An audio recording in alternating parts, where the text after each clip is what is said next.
Ambition is critical. Right, so Gilly's just turned up with, right, Dan, I'm going to let you explain what you brought you. Right, so we got the chicken liver patty, the plum and ginger chutney, Which is fucking lovely, by the way. truffle oil, and rock salt finish.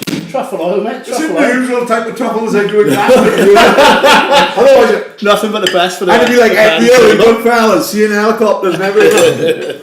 Yeah, so and then the main course, fair play to Alex and Chris in Glastonbury. I phoned Alex last night and I said, my mate Paddy, every week on a podcast he goes on about the calzones down Glastonbury. And he is on baskets. And he is on baskets. So he's fair play, he's given them to me. So tonight's podcast, sponsored by the boys at Glastonbury. Thank you very much for the calzones. Oh, amazing. And I've been down to Verdi's, or Giuseppe sorted me out down there, and we've got hazelnut baskets for dessert as well. Fucking hell. Ridiculous. It's Unbelievable. ridiculous. Hang on, we got some ales as well. We've got some nice Thomas Watkins samples, which I should be giving to the staff, but I brought me instead. We've got a Broadwinds beer. What else we got? We've got a Delilah. We've got imported French lager, the Meteor Pilsner, classic, 27. Is this one there, is it? That's who was there, yeah. Oh, dilly. Going for it. And then we've got a nice 2015 Sancerre, very crisp white. You should taste the French Grape Crusher's moustache on that one. And then to finish off, we got a 2010 Chateauneuf de Pape Brothers. What do you think of that? Everyone wanted a Chateauneuf de Pape. If you're going to invite Swansea's finest restaurant manager to a podcast, you're going to have to bring the food. Do you know, my old man still says to this day, he said, you know, they missed that boy in Verdi's, let me tell him. Because this is before we even knew his name. Yeah. And my old man also say, do you know what? He said, I've seen that man give one of the youngsters working in Verdi's a row, saying, whoa, don't clear the table until they go, because they might be having a coffee, reading the paper. And my old man was like, that's the extra touch in it, that is fucking hell. Well, consider how clumsy I am. I can't believe I just smashed a bottle. Yeah, I know. I can't believe I just Probably gonna have it. I might have a calzone, but I'll probably have a flat fucking tyre. What's if you got on WhatsApp this week, Fred? Hide everything you can. He's clumsy as fuck. And as soon as I got the front door, I just dropped the bottle on the door. I thought it was on the wind up. I can't thought, no, I couldn't possibly have dropped that on the floor. Yeah, smashed all over the place.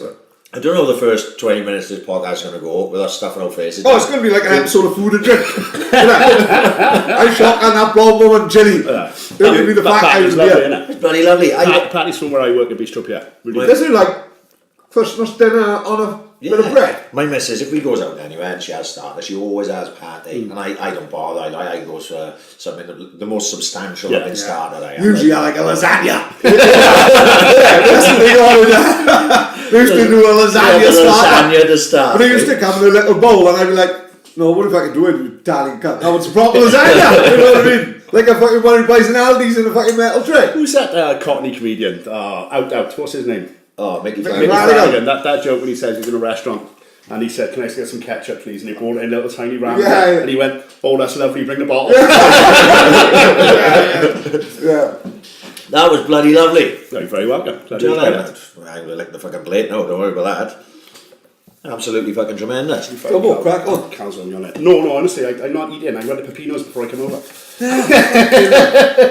It's like, I'm stuffed. We're not mentioning Pepinos tonight, fuck them. no, we got a glass tonight, do we? Yeah. Pepino fucking kebab my ass. You know, the first chicken patty. calzone, genuinely, the first We'll have to calzone, cool down a bit now, mind. first calzone I ever had was in Casamare.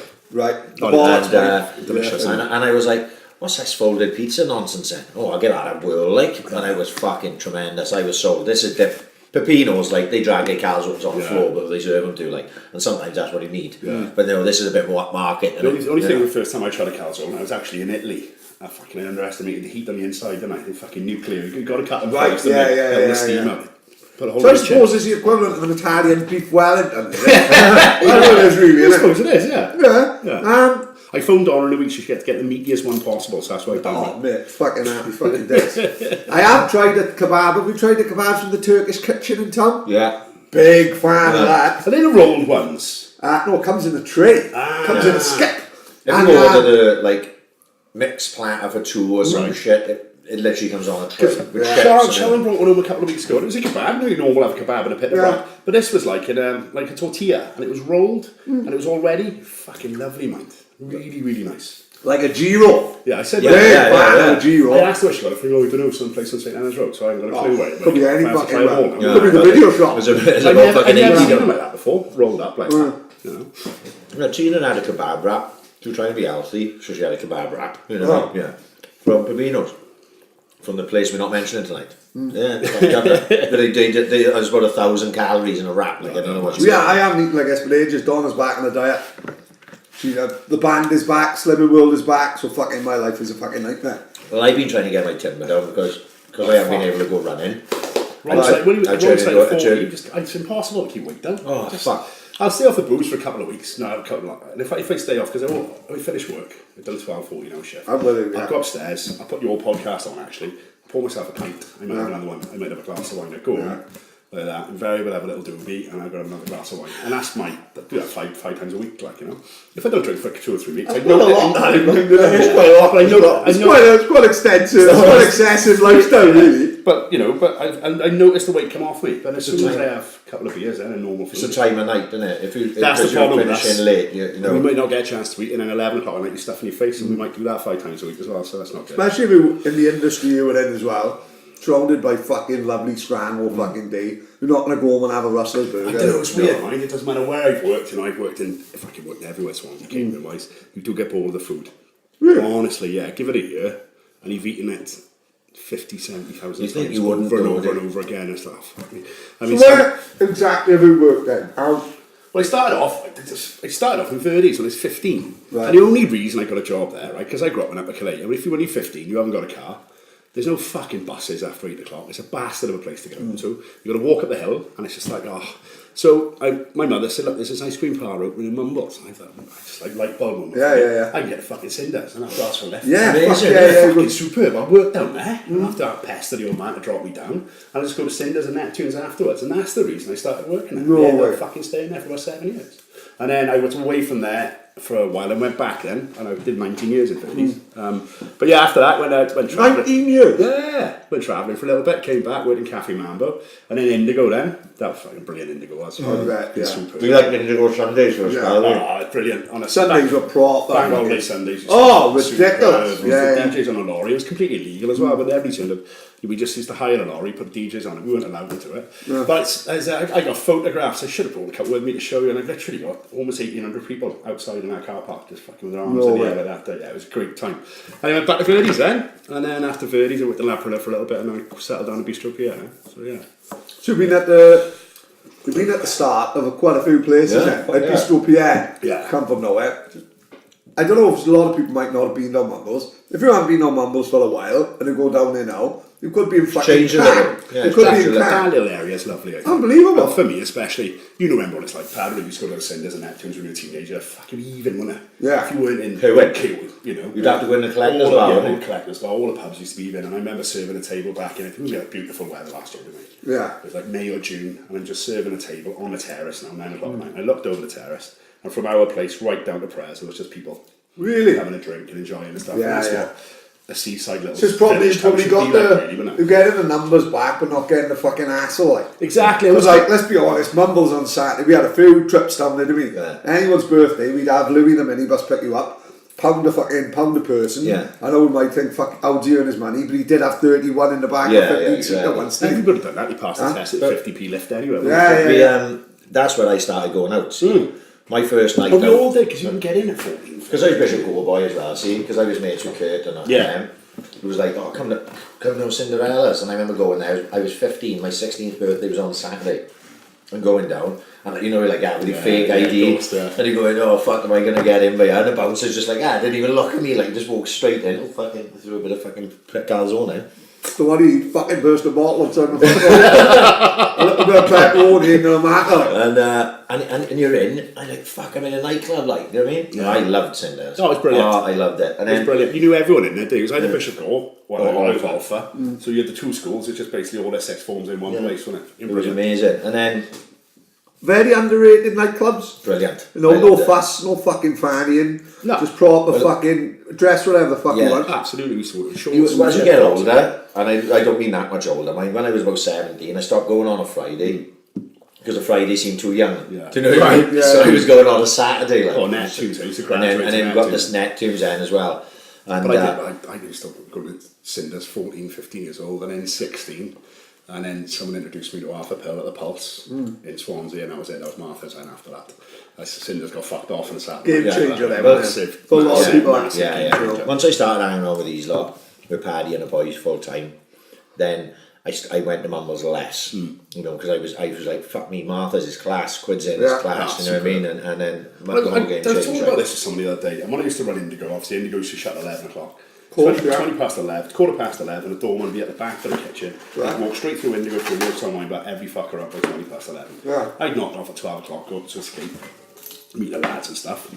And I tell the kids in work now, they don't believe me. I said, I used to walk up Wine Street at quarter past 12 on a Saturday night, there would be no one on Wine Street. Nothing that. It'd be a ghost town. Indigo's one of the first bars here, right? Yeah, but Yates, you'd have a Yates, you'd have 2 pints of blob. Remember blob? Where's that gone now, isn't it? 2 pints of blob, he was fucking more. But we were spoiled for clubs, mate. When you think about it now, Kingsway, you know, you had Monkey on the corner, brilliant, it's love Monkey, you had Barons, and then just club. Did you see Nick Madge's status a couple of days ago? There was a couple of photos, Wales Online, about old school clubbing in Swansea, and he was saying, we'd like to have Nick on in the future. I think Nick would be fucking brilliant, DJ'd all over the world. It's a great story to tell. Brilliant. And we'll do whatever the fuck we want. It's too late now, we're doing it fucking fucking see you fucking hell, like a patchy tent in ya. So like Nick Madge said, you know, I think it was around about the time Keith Flynt died a couple of days ago, so he was saying, fuck, we had Prodigy and Ritzy's, like, and these were the days where fucking clubbing was proper clubbing. Ritzy's proper super club. 2,500 people every Friday and Saturday. As he said, 2,500 Central as well. 2,500 people on a Thursday night. And then he said on there, now we've only got Saturday, Sundays are gone. He said the Maggie Thatcher experience on a Thursday would have 2,000 people in there. Thursday night. I love Thursday. I used to work Friday, Saturday in Shades. Right. So I go out Thursday, Sunday. And that was great for me, because a Friday and Saturday was a bit too hectic for me. You know, I was only 18. I liked it a bit more chilled out. Thursdays, Sundays especially. I love the Sunday, like, you know. But Sunday was awesome. Sundays was amazing. Tap was 10, wasn't it? Yeah, unless he was off work, then he would go to Flanagan's. And then if he had Tuesday off, he'd be down top of that. Yeah, Underground we used to go to. Underground, Jordan's place. Yeah, I remember me and Marty Oliver, we'd done a shift behind Bar and Cafe Man, but knocked off at hours 12. Went to Spoofers or Quids in or something. Spoofers. Ended up down Underground, knocking the door about 4 o'clock in the morning, let us in. So me and him, we both still got a Cafe Mambo t-shirts. We left there, and I turned left to go home. He said, where you going? I said, I'm fucking going home, we fucked.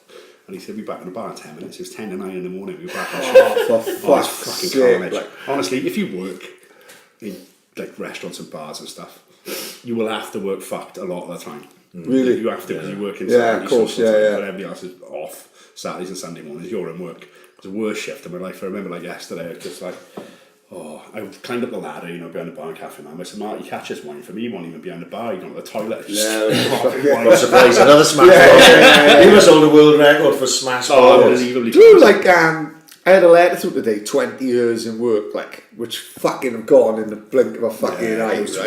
It's, how that happened, I don't know. But do like look back and think, fuck, you're probably too old to change now. Would you change the industry work? No, I mean, probably had some fucking great laughs. Amazing. I've met now my best mates in the world through it. Right, you know, my best mates in the world are through catering. Really? It's only a couple of people from when I grew up and stuff like that. Yeah. So there's a handful of really good boys, but the people I knock around with now are through that job. Like, you know, Kurt is a good example of that. You know, I was with Kurt last week in the Fat Boy Slim gig. Mr. Taxi, I call him now, because he's sober. He's sober, 2 years sober. Congratulations. I can't last fucking 2 minutes. I come falling out of Fat Boy Slim. Kurt's just got the car outside, straight home. That's brilliant. That's a game changer. That is absolutely. I mean, only days you can't go singing TV theme tunes in the back of Kurt's sober car. Like, you know, I'm there in the back, fucking drunk as fuck. Kegs on my head, singing Super Grand. You know, you don't know how it is. He's going to be tapping, singing Avines in Pet. The only thing I don't like is and as you get older, since the kids come along, I find it a lot harder, because I work a lot of weekends, a lot of bank holidays, summer holidays. You want to go always in work, and it's a lot more since the kids come. Before I didn't give a shit. If I went about on a Saturday night or 6 in the morning, I was working out State on a Sunday, I would. Cut with it, you know. But now it is. I'd love to change my job. I'd love to have a 9 to 5, but I don't know how to do anything else. And to be honest, I enjoy it. It suits my personality. I agree there. You're made for it, you are. You know, I talk to people for a living. Yeah. You know, just chuck some plates on the table. That's all right. You know, That's the hard part, mate, to do. Fucking hell. Yeah. Captain fucking caveman, but I like it. Probably the only fucking least coordinated way in the world. What did you fucking spill this afternoon? oh, fucking carnage. I was boiling some milk to make some cappuccinos. And I was on WhatsApp this week when I said about my prowess as a barista and all that.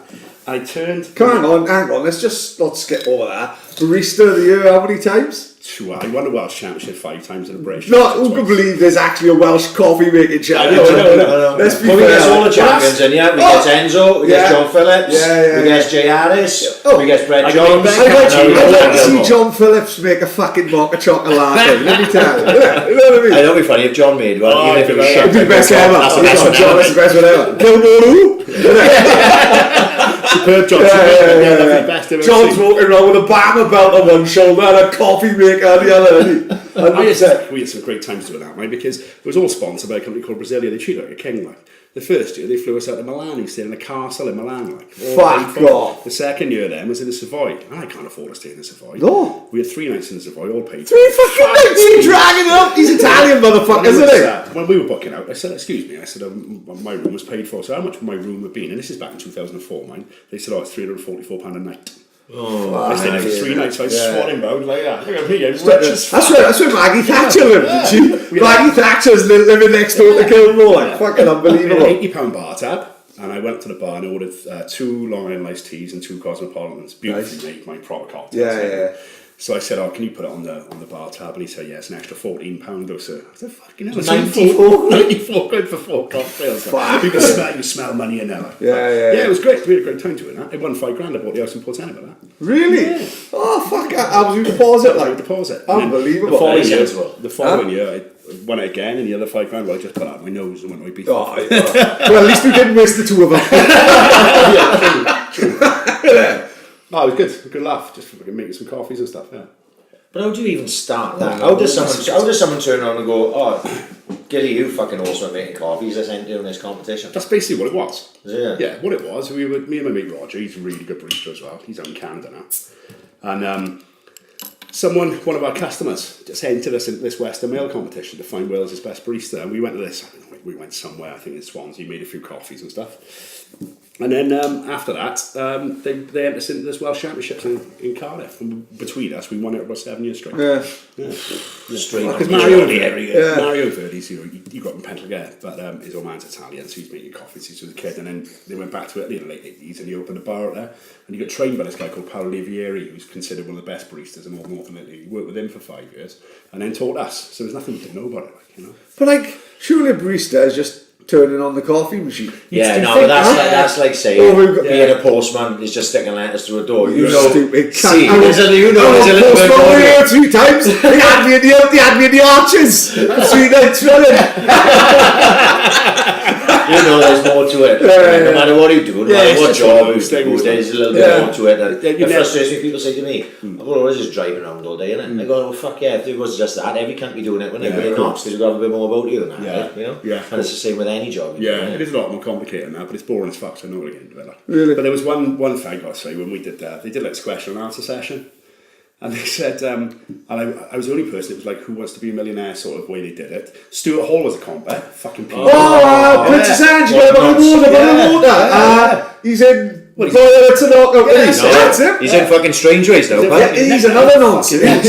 Oh, put his arm around me as one way. Fuck it, it's Princess Anne. You got a bucket of water. I was the only person who got a £1 million question, right? And he asked me this question, I'll never forget it. There's all these people looking at me now. Fuck yeah, he's asked 7 coffee questions in a row. Yeah. Who phoned a friend, Curtis, when he was pissed? His drunken days, with it. People ask him now, he just get his encyclopedia. At the time, he was fucking morphing and Pete Doherty, wasn't he? So they said, how many particles are there in 1 7-gram serving of coffee? And I went like that. 127,000. He went, yep, that's the right answer. Oh, it's fucking. It was only 93. He just wanted to nod so off. That's what it was. I just made a number on top of my head. Fucking hell. And because of that, I won the first trophy. Like. Fuck me. Stuart fucking Hall. Yeah. Feeling blind under the table. He was, yeah. It's very touchy-feely. I quite enjoy magic in the beans. Give it a shake. It's quite... Yeah, looking back now, he was a bit pervy, but I was quite enjoying it at the time, to be honest. Yeah, fuck it. It was like, He was old for him though. it was like Wade did that Michael Jackson documentary last night. I didn't see it. Oh, it's fucking crackers, man. Very non-serene. Oh, I watched a bit of it, mind. Yeah. It wasn't like the type of thing I wanted to fall asleep watching. You know what I mean? I thought, no, I'll save that for another. Well, Didn't you feel he was just too calm about the whole thing, though? yeah, it is 20 fucking years ago. Yeah, I don't know. It's one of them, right? He's emotionless over it, doesn't he? Anything can be said 20 years out. He's fucking dead fucking 10 years, isn't He he? still took the money back in the day. They all did, didn't they? Yeah, of course They he took the did. dough. Yeah, of course he did. Do you know what I come out out to this saying? Like, my missus went, oh, this is fucking weird. My missus said something about, right, first of all, the parents, innit? The parents are having a fucking mix. There's no way I'm leaving telly with fucking... Absolutely. No way I'm leaving telly with fucking body type. They're on a par with the abducted in plain sight. Exactly, right? So they're leaving Michael Jackson now. They are having, one family are having a little sniff of, like, a little bit of fame, right? Yeah, One kid, they've taken this kid on tour with them, like. Taking everywhere. So he's in the bad tour, and he's on stage, moonwalking and all that, you know, holding Michael's hand and all that. Yeah. But then one kid then, he said to the parents, so they're in LA, you know, in Neverland, right? And he says to them, right, I want you to leave him with me for a year. And they went, fuck off, I'm not leaving my kid here for a year. You know, we can share him. And then I went, share him? So like, She said that. she said, oh, we're not having him for a year. We'll share him, but we're not having him for a year. And he like, so Wacko will send the parents off to Vegas. Right. Parents He's paying for them to have a jolly life. He's paying for them. So the parents are living a life that they've never fucking lived before. Yeah. But Wacko's with the kid in Neverland, like, you know. Basically just selling your child as a sex thing. Yeah, you know. And I, when it first started, he was looking at it and he was thinking, he's actually, do you know, because Michael Jackson got castrated as a kid by all accounts by his parents to keep his falsetto voice going. Really? Yeah, so, you know, so... But hang on, before we go any further, explain castration to me. Balls off, man. He's still wanking in little boys' faces, so I thought castration might mean he can't. I don't know. I think they can tie the tubes inside the testicle, can't they? Well, like a vasectomy. Physically take the balls off, they go inside the ball. So apparently his old man was a cunt, wasn't he? Oh, he's like, Michael was the fucking main you know, when he was fucking 7, like, you know what I mean? Fucking I want him back and fucking ABC and all that. So he castrated him to keep his falsetto voice. Then it fucked him up, didn't he? Then he fucking burnt his head in the Pepsi advert, fucking giving 3rd-degree gurns. Worse than fucking Gilmore when he spent $5,000 up his nose, right? So that fucked him up. So all these things, like at first you look at the document, you think, Michael Jackson he's just that age. That's what it is. He just wants them as a friend. Because he just hadn't grown up. He's a fucking 8-year-old kid. He had no normal growing up life. No, he didn't have any normal life. Because he went from being in a fucking probably the biggest boy band, if you could like call it boy band in the 70s, to biggest fucking star on the planet. When he got that stardom, it's like fucking, it's different gravy, isn't it? You know, fucking... Real life doesn't exist. He's got a passport at the airport. Of course he does. No. So the parents were complicit in this. Like, and I tell you who's more complicit, right? This kid said they go on tour, and who's there? Who walks in? George Lucas, Harrison Ford, Spielberg. Not Martha Spielberg. I wouldn't surprise me if Spielberg's not Martha. He's in there selling fucking shaving Ryan privates. And look who's poking to it. He's in the bed, 100%. Spielberg is filming. But like, why isn't fucking Harrison Ford and Spielberg saying, "Hello, Michael, great show. Why have you got a 9-year-old boyfriend?" Like, why ain't none of them saying? So everyone knew about it. Because you can go back and look at it. And you know, look at the BBC thing with Sable and and all those fuckers. It was just right, and it was just the way they were. That's the way they all were. They all had little fucking. There was some of them had little boys round, and I bet you there's even more to come. You know, and you look at some fuck and you go, yeah, well, we should have known that he would have been the type that would fuck anything. You know what I mean? I agree. It's just it's sad, but that's the way the fucking this not so much maybe 60s, 70s, 80s they were all complicit. They were all hiding it. It's like the BBC were like keeping that all in house. Gary Glitter and fucking Savile. Savile thought was with the Queen for fuck's sake. You know what I mean? Fucking He's a national treasure, isn't he? He's Unbelievable, mate. Ted Heath Mate, fucking my mate taking Dan- kids to a fucking island. And My mate Darren from work nearly went on there, mate. I went on there to meet Ian Rush. My mate Darren nearly went to the studios, mate. He only pulled out because he had pneumonia. He couldn't go. He phoned up, he wrote in to meet Roland Rat. And then he couldn't go in. He had a letter saying, "Dear Rat fan, sorry you couldn't make it." Genuine. Signed Kev the Gerbil and Roland Rat. Brilliant. Imagine that. Fucking Darren would have Kev gone the in there. Gerbil had just come out of Jimmy Savile's ass. Yeah. Imagine that, going in there, getting fingered by Kev the Gerbil and then being non-stop by Jimmy Savile. I love the letter though. "Dear Rat fan, really sorry you couldn't make it." Brilliant. Roland was a character, wasn't he? He was a hell of a boy. But, oh, fuck. I'm going to have to watch it. I'm going to watch it. But what's this R. Kelly one as well? Have you seen about this R. Kelly? Another one. Surviving R. Kelly. R. Kelly. He's just a rapist, isn't he? Yeah. Just But serial did you rapist. see the... See the video of him with the woman interviewer? Right. I saw that Yeah. yesterday, because literally all I seen the next. I mean, it's on iPlayer apparently, so Yeah. I'm R. Kelly, I'm going to watch it, right? But there was another video I saw, R. Kelly trying to seduce fans at a gig. Right. He's in Ethiopia, fuck. right? Of all places, right? I swear on my life, this is one of the craziest things I've ever seen. Thousands of people like Glastonbury, right? And Look up there, Donna. First, look at this. It's taking Gilmore to get Donna on. Here she is. There's two pizzas out there. I know, I was going to say The that. diet's out the window. Donna's fucking lost £3. She's in band. Her favourite instrument is the dinner bell. And those 5 fat people, Donna's 3 of them. Get out, you fat fucker. You all have a pizza. But he twats. so he's on stage, right? And there's like about fucking 5,000 Ethiopian girls basically, and he's singing something about 10,000 if you've had your shots, that's what he said. If you've had your shots, you can come back to America with me, right? I swear to God. And he just keeps repeating it on and on. I'll have to retweet it on the podcast thing tomorrow. And he's basically singing to these girls, if you've had your shots and you want to come to America with Rob. He's Of course his name's Rob. Is it Rob or Richard? Yeah. Rob Kelly. He's literally singing it to them, and they're all screaming like, "Yeah, we come back to America with Of course, their mothers have all been saved by Bob Geldof. They want some of R. Kelly feed us today. You know what I mean? Cover-ups, it's the same thing out there in America though, isn't it? How long has this been covered up for?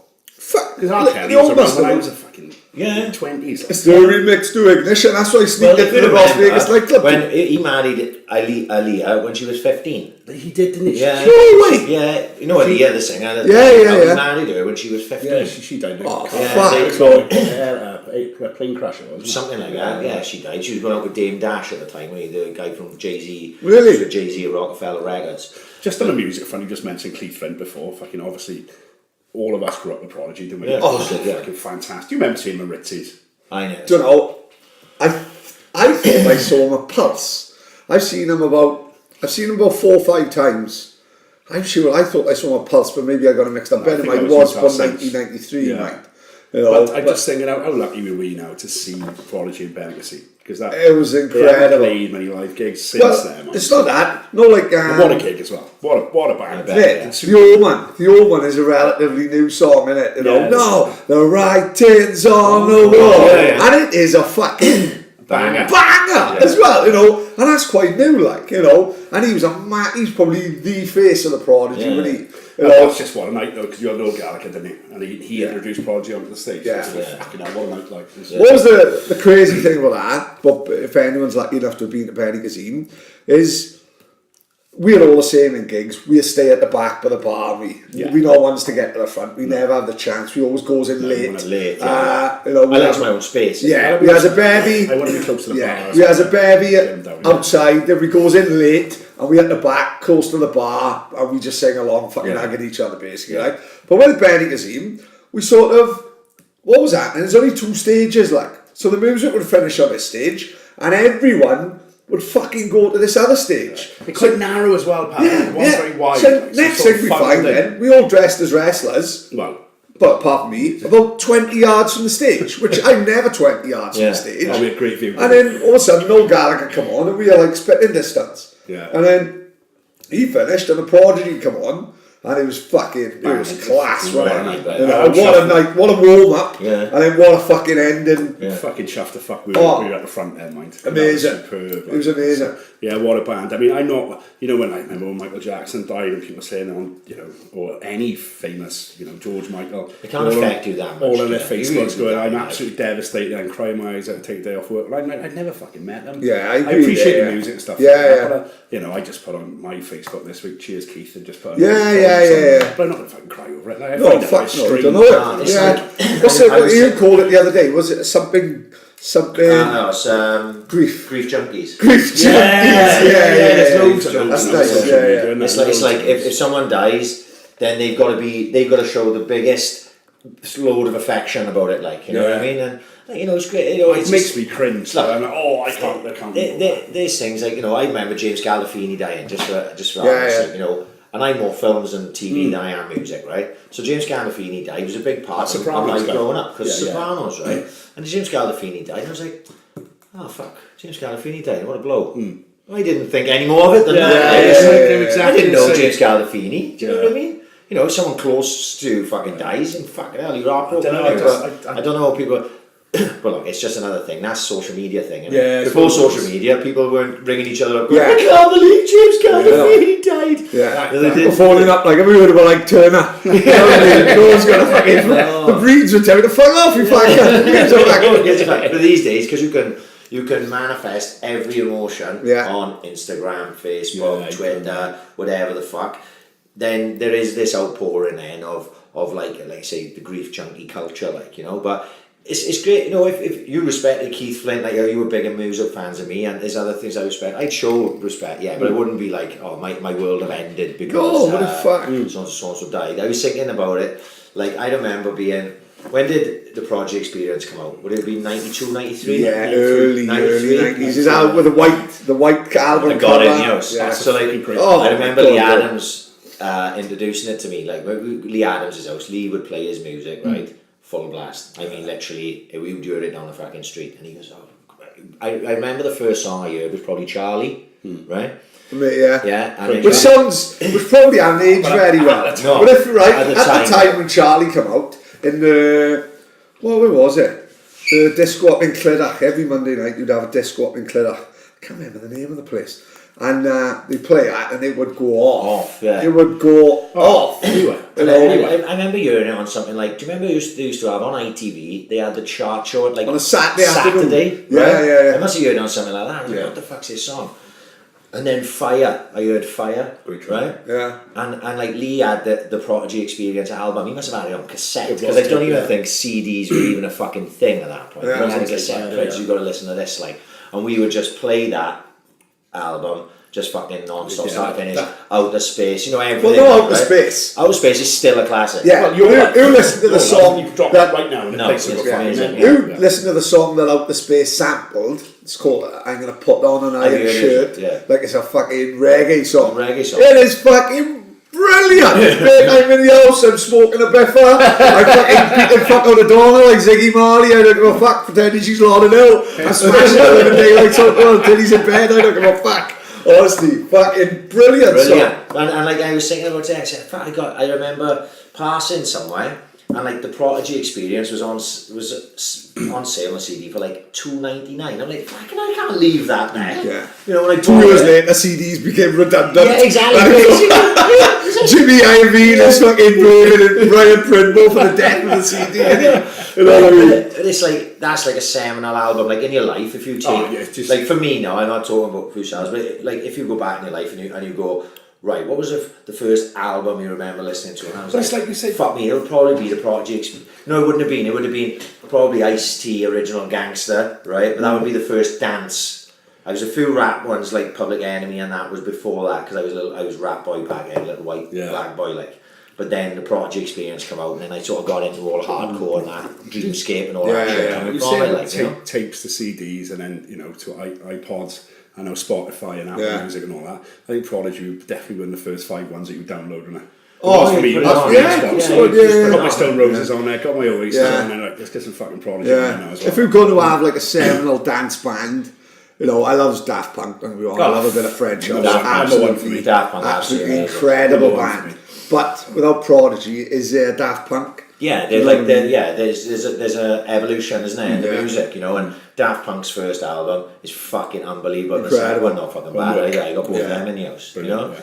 And, if you get a chance, you might have it actually. It's Daft Punk Alive, it's called, and it's a live album from Coachella in 2007. Well, you're not going to believe this, right? Just listen to that. Yeah, this is where they. That'll be on YouTube. This is it was a documentary on BBC 4 who do some good music documentaries. They do, yeah. And they were saying about Daft. It was the history of Daft Punk. They had a night dedicated Daft Punk, and it showed the gig in Coachella. Was the history reckon it's not one of those not one of those set like gigs, once in a lifetime gigs that happen. And they reckon there's 3 in my lifetime. There's Freddie Mercury in Live Aid in Wembley Stadium, right? Queen in Live Aid, Daft Punk Coachella, and Dean Roselli in the Star. Right.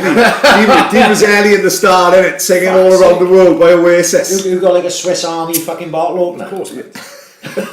It's a professional one. This is the Thomas Watkins Blodwin's beer. Nice. World. Nice. My auntie in Goutman there used to live next to a woman called Blodwin. Really? Yeah. Oh, Blod. I like and the glasses. Right? Yeah. Queen in Live Aid, Daft Punk in Coachella, Dean Roselli in the Star. That's a golden one beer band as you well. haven't seen live. It would be fucking Queen, wouldn't it? Look at bull rap. Yeah. Let me tell you. I've seen the Queen tribute act twice, right? Yeah, you haven't. You said it. Right, and I'm fucking telling you now.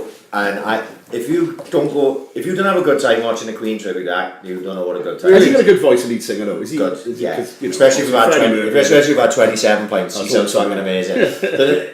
But the whole band are amazing. Yeah. So like the guy who's supposed to be Brian May looks fuck all like Brian May. He's a big fat cunt, but he's got a Brian May wig on, and he can do like a 20-minute guitar solo, fucking unreal. Like just in the middle of something, he just goes on this mad solo.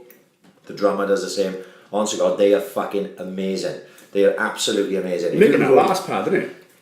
He's not like me, see, I just fucking demolish his head. I'm like fucking Pac-Man, I'm going through everything as fast as fucking possible, just scramming it. I thought Paddy was saving it for his missus or something. I was, but it's just fucking too tempting to have a calzone next to my right lap. You know what I mean? If I get food in front of me, my missus goes fucking mad, I just goes like and he's fucking gone. Yeah. Monsters it. Absolutely monster. Yeah, Queen tribute act, if you can see him. That's the one thing, no, I've never seen the film. Right. I saw last I haven't week. seen it yet. Any good? Oh, fuck, look, first of all, back in December I had a babysitter. It's a rare thing, isn't it? Can't Yeah, of course. young kids, got a babysitter. So we go to the view, lovely. So we get to the front now, and I'm like, can I have some nachos, please, cheese dip, jalapenos, salted popcorn for 2 bottles of Heineken. And then this woman goes, anyone for Queen? It's just sold out. For Bohemian Rhapsody, just sold out. I went, oh my god. Let's cancel the food. Anyway, so that was that. So 8 weeks later in January, Sean said, we got a chance now. My mum will have the kids tonight. Let's go and watch Bohemian Rhapsody. So we got a view. She goes, should we bought the tickets online? I said, it's been in a fucking cinema for 8 weeks now. Every fucking seen it. Yeah. Dead. So I got now 2 bottles of Heineken, nachos, popcorn, like that, packet of minstrels, please. Anyone for Bohemian Rhapsody is sold out. I'm like, you fucking motherfucker! Twice in a fucking We row. forgot to have a photo. Yeah, we'll have a photo later. Yeah. No, because I need to put it on while we're doing it. Like, that'll do. I couldn't believe That's it. on the Twitter. It come on Sky last week, later. and I said to Sean, "There's a fucking $7.99. I want to watch Fuck it." yeah. So I bought it off Sky. We watched it last week. It is very, very. Is good. it worth going? Yeah. But so I talked to Denty about it. Nick Reese. Of course, Nick's great boy, yeah. I love Nick, and there's nothing he doesn't know about music. Unbelievable. amazing. And then through Denty, obviously Nick had a massive conversation with Denty about the film, and he said there's so many inaccuracies in the film, there's so many mistakes, and Denty relayed them all to me. Yeah, that's and when I right, watched the film back, I was like, I heard it, and now I don't want to watch it because of that. Yeah, it just spoiled it then. Like what? Name him, man. Name a change. This girl Jerry to start with, his girlfriend, she was going out with Brian May. Oh, never. Brian May. And the film just said that was his missus from Word Go. They said that he went to watch the band, I can't remember what they were called. He went to watch Brian May's band once. Yeah. And he just happened to be in the car park afterwards, and the lead singer walked off, and he said, "I'll be a lead singer," and started singing for him. Well, he knew the band for a year and a half before that. There wasn't a chance. Right, okay. And there's lots of that sort of stuff. Yeah. But Nick knows everything, like, you know. You don't mind the small little ones to just continue the story as regards it. But apparently there's some glare in there. It's artistic license, I suppose that's all films are, they, you know what I mean? I thought it was brilliant. Terminator 2, you know, they had to fuck about with, you know what I mean? He didn't really die at the end. Yeah, but it was a brilliant film. I really, really enjoyed it. You could relate to it as well. It's all gears towards the Live Aid concert. Right. And they did fucking smash the Mate, arse. Oh, They fucking- absolutely amazing. I was seeing the two up together on YouTube. But the thing is, Brilliant. if you look at who played at Live Aid, and they were better than everyone there. You had some of the Course, best, yeah. you know, the best bands in the world, the biggest singers in the world at the time. Yeah. You know, people only remember Queen, don't they? Of course they do, yeah. I mean, Who did they come in? Who did they come in between? I think Elton John. They came in was between. there, no one remembers him. They Phil came in Collins between as two well. massive acts. Phil as well. Collins played in Philadelphia. And then we did the both. Didn't Oh, did he really? Yeah, go on, Phil. both. What about with Phil Collins, isn't it? Phil Collins do you know was what? massive. As soon as He he probably posted did just something through wrong. fax, all the public fell out of love with him, didn't he? What happened? He faxed his wife, didn't he? Said, I'm divorcing you. Oh, And I went to Phil. the press, and ever since then, I thought it was just just. I thought it was Buster. I thought it was his Yeah. Buster said. Let me tell you. Oh, this is bad. You stick going local in Acapulco on in the morning, it kicks right off. 4 o'clock on the Saturday afternoon, we don't give a fuck. And on top of that, Yeah. he's got some bangers, Phil Collins. Yeah, you could see Phil Collins live, he'd be fucking brilliant. This is really... Put up. I'd be dressed as a gorilla in a Danny Moon But hat. that drum solo is awesome. Amazing. But this is really embarrassing. The first single I ever bought, you know, all singles. Yeah, go on. Singles. I'll tell you mine then, go on. My first one I ever bought, HMV Swansea, You Can't Hurry Love, Phil Collins, the first one I ever bought. It's about 25p. My man takes me to HMV. if you're in I want You Can't Hurry Yeah. Love. If you're in a car on your own and Phil Collins, You Can't Hurry Love comes up You on start- Star 10 oh, or something. yeah, Start yeah. singing You're going to it. turn it up and you're going Yeah, to sing you know all the something. words as well, don't you? Come on, we don't. But I tell you what, Well, banging in a minute. I'm only banging because I'm fucking Jerry Cinnamon comes out to it. Right. Oh, that was I thought it was a bottle then. Jerry Cinnamon comes out to it, right? Now we've turned it into a Nicky Manson song, right? Do do do do do do na na na na na na na na na. Jerry Cinnamon, Jerry Cinnamon. It goes fucking bananas. We're going to see at the end of the month. I can't fucking wait. What are you going to say? Cardiff. That She's About a track. Amazing. When he sung it up in Scotland. And I must have watched that video. Oh, I can't stop watching that. Yeah. Because One of my song's that? favourites on YouTube. called She's About That. If you go on, he's Just watch done. on YouTube. He sang it in Yeah, It's Scotland. called Transmit Sure. Festival in Transmit. Glasgow. I've seen one or two. I've seen him do sometimes and at the same festival. but So I like haven't seen She's the first year he done Transmit, he done it in a little stage, and it was rammed. Then the next year they put him on the fucking main stage, 2 o'clock in the afternoon. It's fucking 150,000 people. Didn't even have a record contract. Every person in the crowd is singing every word back to him. Right. The From crowd YouTube, is going goosebumps, fucking. unbelievable. I got goosebumps thinking because I know that I'm going to this gig at the end of the month. It's in it's in the student Oh, hall, it'd be awesome. which is tiny. Awesome. Where's it? Sorry. In the student hall In in Cardiff, Cardiff, so you mean? basically Small Cardiff gigs Uni. like that, super. And I got to be honest, it's a lot of gigs here. Happy Mondays always play there because it's so small. I tell them the best gigs I've ever seen. It was the Twang. How the Twang didn't kick off massively. I didn't think because they it's one of the best live bands I've ever It's a seen. big, that's the thing. Again, Sometimes you just don't catch. saying it's social media now and everything's videoed, isn't it? So I mean, good example of that. The Twang are fucking superb. Brilliant band. I don't own any of Muse's music. They're not my Okay, cup yeah. of tea. They're Yeah. not really for me, right? I saw them live in Glastonbury Yeah. and they blew my fucking bollocks. Right, out. yeah. That is the best live performance of a band I've ever You seen. wonder how 3 men can make so much noise. It's unbelievable. Well, Just like that. Actually, after the gig, there was about 10 of us there, and I just went, I'm going to sit here for a bit. I need to take that in. Yeah. I still didn't buy the CDs or anything when I Yeah, did it, yeah. but I was just like that. So I think people need to get out there and go and have a look at these bands. I totally What they agree, do totally is agree, completely yeah. different. Because It's Donna, completely different. Yeah. Dawn, Moo's not my cup of tea. Who knows me in gigs? I'm a dancer and a singer, Yeah, right? yeah. I can't dance to Moose, right? Donna loved it. So we went up to Manchester to see him. Incredible, mind. He was on a fucking, he was on string. Above my head, playing the guitar. It was too much like fucking Disney World for me. Yeah, yeah. It was like Peter Pan. A proper show, You know, yeah, yeah, but as a show goes, Yeah. fucking incredible. And now, tell you what I've been listening to the last fucking 2 weeks from nowhere. Fucking Razorlight. Oh, yeah. Oh my god, mate. the You know night- that album is the ultimate Right. kitchen album. The night we had in Oh here, my right, lord. Dan? The night we had in here, we used to Boxing Day. We had 2 big parties in here, 2 Boxing Days on the trot. But Yeah. that album come out with America on. Yeah. Is that the name of the album as well? Razorlight was the name of the Right. album. With America on. And Before I thought Paddy had a Pieces. smoke machine and the fucking. the This was when we was full on partying. My missus liked the party as well, Yeah. see, so we was both fucking flat on it. How long ago was this? Tell you would have been about 1 or 2, like, is that Okay. maybe younger. I was living in fucking Ascot Street. Mate, you should You should have heard us. No, this room where you sitting now, this was like the baby's playroom, right? we blew up a bouncy castle in there. Fucking No, hell. yeah, it was a full-on bouncy Yeah. castle, but not like they have in the leisure centre now. Fucking hell. Literally, the windows was popping up because of this bouncy castle so big. So you'd have James Dennis in there, bouncing in there, like on it. Up there, we had the kitchen one done, so it was like wallpaper was hanging Yeah, off and yeah. shit.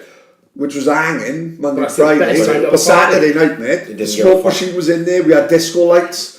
Fucking, we had alcove. I'll never get it. Right, there's about 20 people in there. We were all singing Razor like in the morning. You don't remember a thing. All of a sudden, we must have left the door on the latch. Right, it's fucking Charlie. There's gear everywhere. No, right, I was stood on the door. Yeah. I was stood on the door. I don't even think. Yeah, I was still smoking back. Yeah, then, yeah. And I was like having a fag with one of the boys or something. And then next thing, Donna's father Ramo was a big man, like intimidating, like a fucking come out there. And just started walking in. I was like, where you going, mate? Like, I didn't know the fucking yeah, was. is it all right? Yeah, just fucking, it's my daughter's house. So I was like, oh, crack on, man. And then they just came. So we all raving up the back, we all fucking dancing like fuck with the disco light, the fucking smoke machine, and all of a sudden the door opens and in walks Donna's old man, and he's fucking 6'1", big hands, grey hair, like bouncer jacket on, and there's fucking Charlie everywhere. And my mate James Dennis had a tea towel and he threw it, no in the air, and it was like the old Babe Ruth film Babe, right? No, everything was going in slow motion. And his tea towel, right? This tea towel was going round and round and round and just landed on all the gear. And like my mates up, I didn't see nothing. So it hit everything amazing.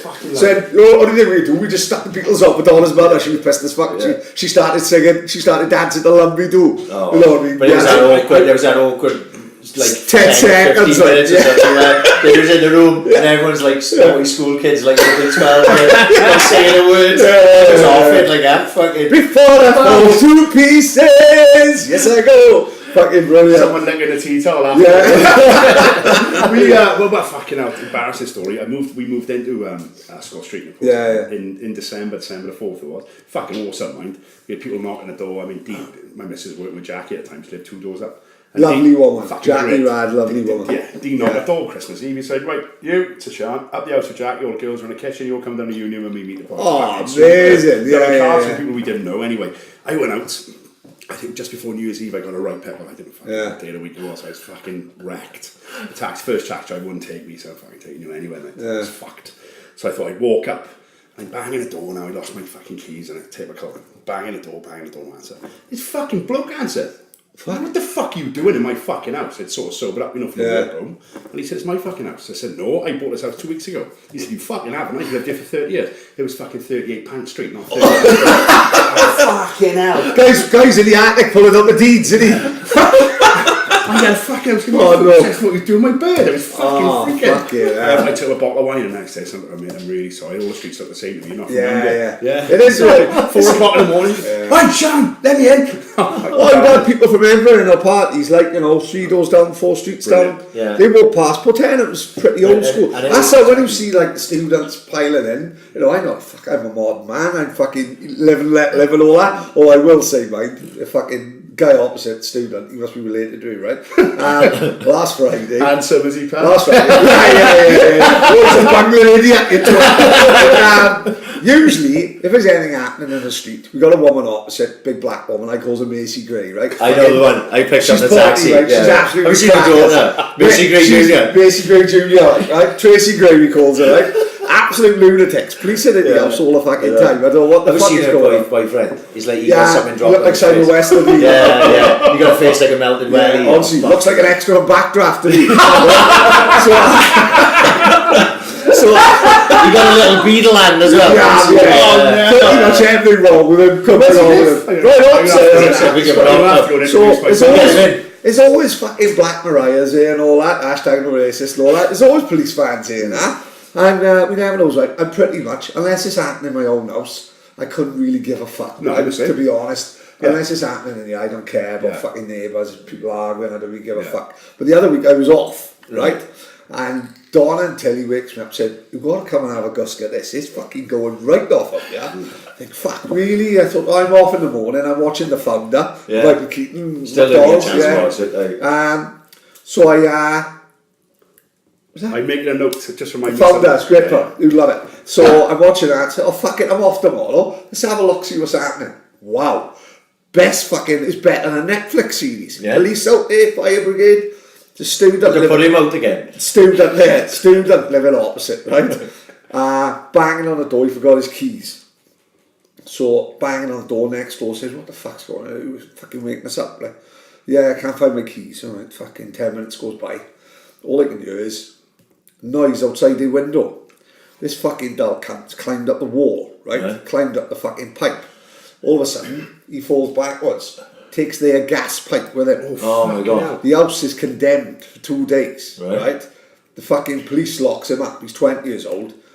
He's crying. You know, he don't really mean it. He's probably a nice kid. If he's a student, he's actually probably a nice boy. But there's no pissed up and made a mistake in it. yeah, but like he climbed up the gas pipe. But what's a mistake for him? And probably go back to the fucking students. And like we would, he probably had a podcast in 20 years and said, you shouldn't see what happened. He climbed up a drain pipe. cool. We've all done mad things. I broke into a French girl's house in Mount Pleasant and robbed the telly. I genuinely thought we were going down. Yeah, I was just sitting there off my nut, like I can't even really remember being there. And then like the next day it was like, oh, someone fucking half-inched the French girl's police station. Yeah. I was like, what French girl? Were we in her house the other night? Were we? Was one of them. And I So- thought I was going to go to jail. So they called I her never to do rip it. the gas pipe off the wall. But what's funny to them is hassle for the family. Yeah, God of knows, course. innit? That night, I'll tell you what happened with that night. We went up 2 weeks running. We went back to this fucking student's house for the party up Mount Pleasant, Yeah, right? I'm off half of my house. Yeah, it was only around the Prince corner. Edward Terrace. So don't give the fucking address. We fuck's sake. We still Number 26. the investigation's still ongoing, right? So we goes back to this house in Mount Pleasant, right? Party 1 week, party another week. French girl from France, obviously, right? Don't know what part of France. La Rochelle. She was your typical French. La Rochelle is my favourite. She was a Jola Taxi. What was her Yeah, name? Jola Taxi, Eddie Pussy, proper French girl and all that, right? Eddie Armpits. So we goes back here one night, no answer. So I opens the door, and the door opens like, so what's the first thing we do? We go in the living room. Yeah. So we goes in the fridge, we lick say cans, we in the living room having a party. So then we Just gotta waiting go. for her to turn up. Yeah, just waiting for It her was to turn quite up. innocent. Then. But then we say, oh, there's a party in the Arvold, which I'll get to now in a minute, Yeah. right? So then they had this big, huge telly, right? And a PlayStation. So we put the PlayStation on one shoulder and the big telly on my shoulder, on my back. More as a normal than anything. You know, I'm not into fucking going around nicking tellies, like, I'm not fucking some crazy cunt. It was more for the normal, Yeah, right? of course, yeah. But then once you get the Arvold, you're like, I'm fucked TV. now, fucking hell. I'm like fucking... You know, I like Peter O'Toole, Lawrence Arabia, kind of big fucking, because these aren't the plasmas. No, This is got a big back in it, big fucking Trinitron thing, like, you know what I mean? So he dumps up by Harvard Park, goes to my mate Jinxie's ex, had a house in the Harvard, and they had a party, like, so he knocks on the front door of that house, no answer, so he goes round the back, and looking back, it's ridiculous. It's crazy, yeah. Looking back, it's stupid. So, my mate John Paul, we bunks him up. He does the same as a student over the road, climbs up the drain pipe. Because there's an open window in a bathroom. Yeah, like. so there's an open window in the bathroom. Looking back now, this probably wasn't the cleverest of ideas when you think about it. If no one's answering the front door, then fucking, you know. Steve. So, But it was Sunday night. so John Paul Jones is half into the bathroom and half out. So his legs are kicking and all that. His body's in, his legs are up. All of a sudden, the back gate goes behind me. There's a man standing there with a baseball bat, and his exact words were, "What the fuck are you doing? This is my fucking daughter's house, right?" Now I was a proper Mexican Arvold standoff, not a Mexican standoff. I had 2 bottles of vodka with me. I looked at him.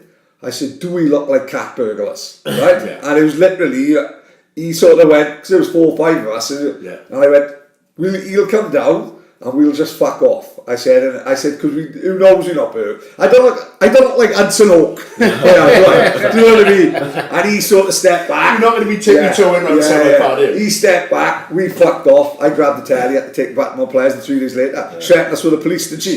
Police were up there taking fingerprints and everything. And I got down for pissing on a Kingsway 3 days earlier. I was on the database. I'd have been fucked. we done once. I told a story at Dan and Lindsay's wedding. When Lindsay had the house in the But this is a different house, not the house that we tried to burgle. Fucking like, not burgle. I mean break. Yeah, the burgle. It's different. Burgle. Burgle's very So strong. Lindsay had this house, right, and it was always party central, right. So me and Dano were fucking steaming, right, in town. Last 2 left. Where can we go? Let's go to Lindsay's. Always a party So at he goes to Lindsay's. Lindsay's, we knock on a fucking door. There's no answer. It's not like Lindsay to not be in. You know one of them, like. We goes round the back. He goes, oh, we'll get in on the back. She always leaves the back door open. So he climbs over the wall into the back garden, pushes the door open. In we goes, tidy. We had beers with us. We sits down on a fucking settee like that, chucks the TV on. We snuck upstairs first. We thought Lindsay must be in bed. As you right? do, right? Sneak Before Lindsay- upstairs. Some single girl's house. We thought Lindsay must be in bed. Ta-da! We goes in through the fucking door. She's not there. Go, what the fuck? Goes downstairs. We sitting downstairs, check our TV on, we're having a beer. Go, what the fuck? I said, we've got a number. Yeah, he said, it was like ringing off the house phone, Yeah, right? yeah, you know, because this is back when we didn't have mobiles and shit. Yeah. He rings her parents' house, right? So that's because if she wanted that house, she would be at her parents. She picks up her phone. Yeah, Linz, where are you? We're in your house. Fuck, I haven't lived there for 2 months. She moved out. Obviously, they couldn't have put other people in there. Thank fuck. Yeah. Because we were. Imagine literally they'd had a sitting- family we in were- there. We were sitting in the living room having a fucking beer, and then Lindsay come down, fucking, and we jumped. We fucked off like. It must be a thing with a slot, right? Yeah. Donna's boss, lovely fella, totally different to us, very quiet man, you know what I mean? We was in, Totally we was different. somewhere, Johnny Shrew went down the county, all get a taxi licence. Donna, as Donna does, goes up, big kiss, big hug, Donna kisses everyone. Donna sees a tramp in town selling the fucking big issue, Donna will hug him and kiss him, come back with scabies. That's fucking She don't give a lovely, fuck, isn't right? it? She Well, kisses not everyone, scabies, like, but- kisses everyone to death, right? So Johnny walks in the county hall, Donna kisses him and all that, and the boss said, "You knows him, do you?" I said, "Oh, he's lovely, Johnny. Like, He's a fucking lovely great, boy." Johnny is. He said, "Yeah, he lives 4 doors up from me. Last Saturday, we was all watching Blockbusters, tea time. All of a sudden, the door goes, in walks him, carrying slab of Carlin.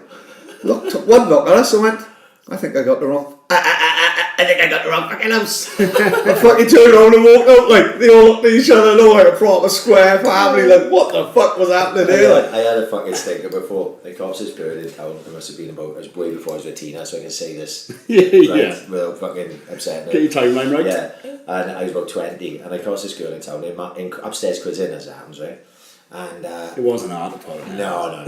And upstairs Quids Inn was built when it was a teenager bastard. and I was fucking steaming, right? So I don't realise what time it is. So this girl's up for it, right? So I gone myself, oh fuck it, my parents be in bed now. I'll take her, I'll bang her in the living room, right? That's my thought process. Because I'm smashed out my head and thinking, she couldn't go back to her house or something, so we goes, I goes up, fucking my guy opens the door, I guess, walks in, fucking, oh, there's no sign of anyone, opens the living room door with this bird.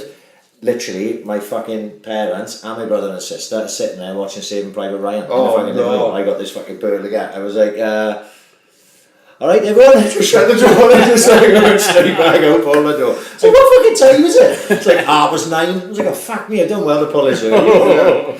I remember Johnny Shrew, I was playing for Fairwood Rangers and it was under fucking 10s, played against Carmarthen and done them over, right? And this fucking ginger kid come on the pitch and his hair fucking hell, he has Oh yeah, proper old school. Did he have a big 10? Oh, it was huge, mate, fucking huge. He had orange head as well. Yeah. So I thought, like, first things first, let's give him a smash now, right? Like, and he just literally dragged the ball back and just megged me and fucking called it as well. Right, yeah. Fucking cheating. But 7 years later, we both playing for Slashy on the youth team in McWhirter. We lost to the Swans, so I think 2-1 in a semi-final of the Welsh Cup. So for whatever reason, me and John, that's right, I got sent off and I was getting the ball again, and Johnny, I think, got the ball again, so we were the last ones in the showers. And we played for that. It was all Turks. I went back to the change room now, and all they could hear from the shower was Swansea till I die, Swansea till I die. He still has flashy fucking shorts on, like, just singing Swan songs in the shower. I was like, John, time's in places. I jumped back in the shower and fucking joined. That's something with Neil Phillips, isn't it? Neil Phillips is in the showers and flashy singing Eddie May's wife's a lesbian because Eddie May pulled him off half time, I think.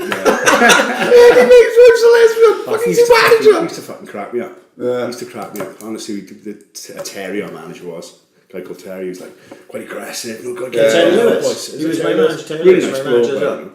And Johnny just be whispering in your ear. He told me fucking shit, isn't he? He's a prick. This just made me laugh. Great footballer though, Johnny. Oh, fantastic. Terry was crackers. Terry was a proper Turk. Yeah, he was. He's like a nice guy. Short, sort of skinhead. Yeah, good coach, like.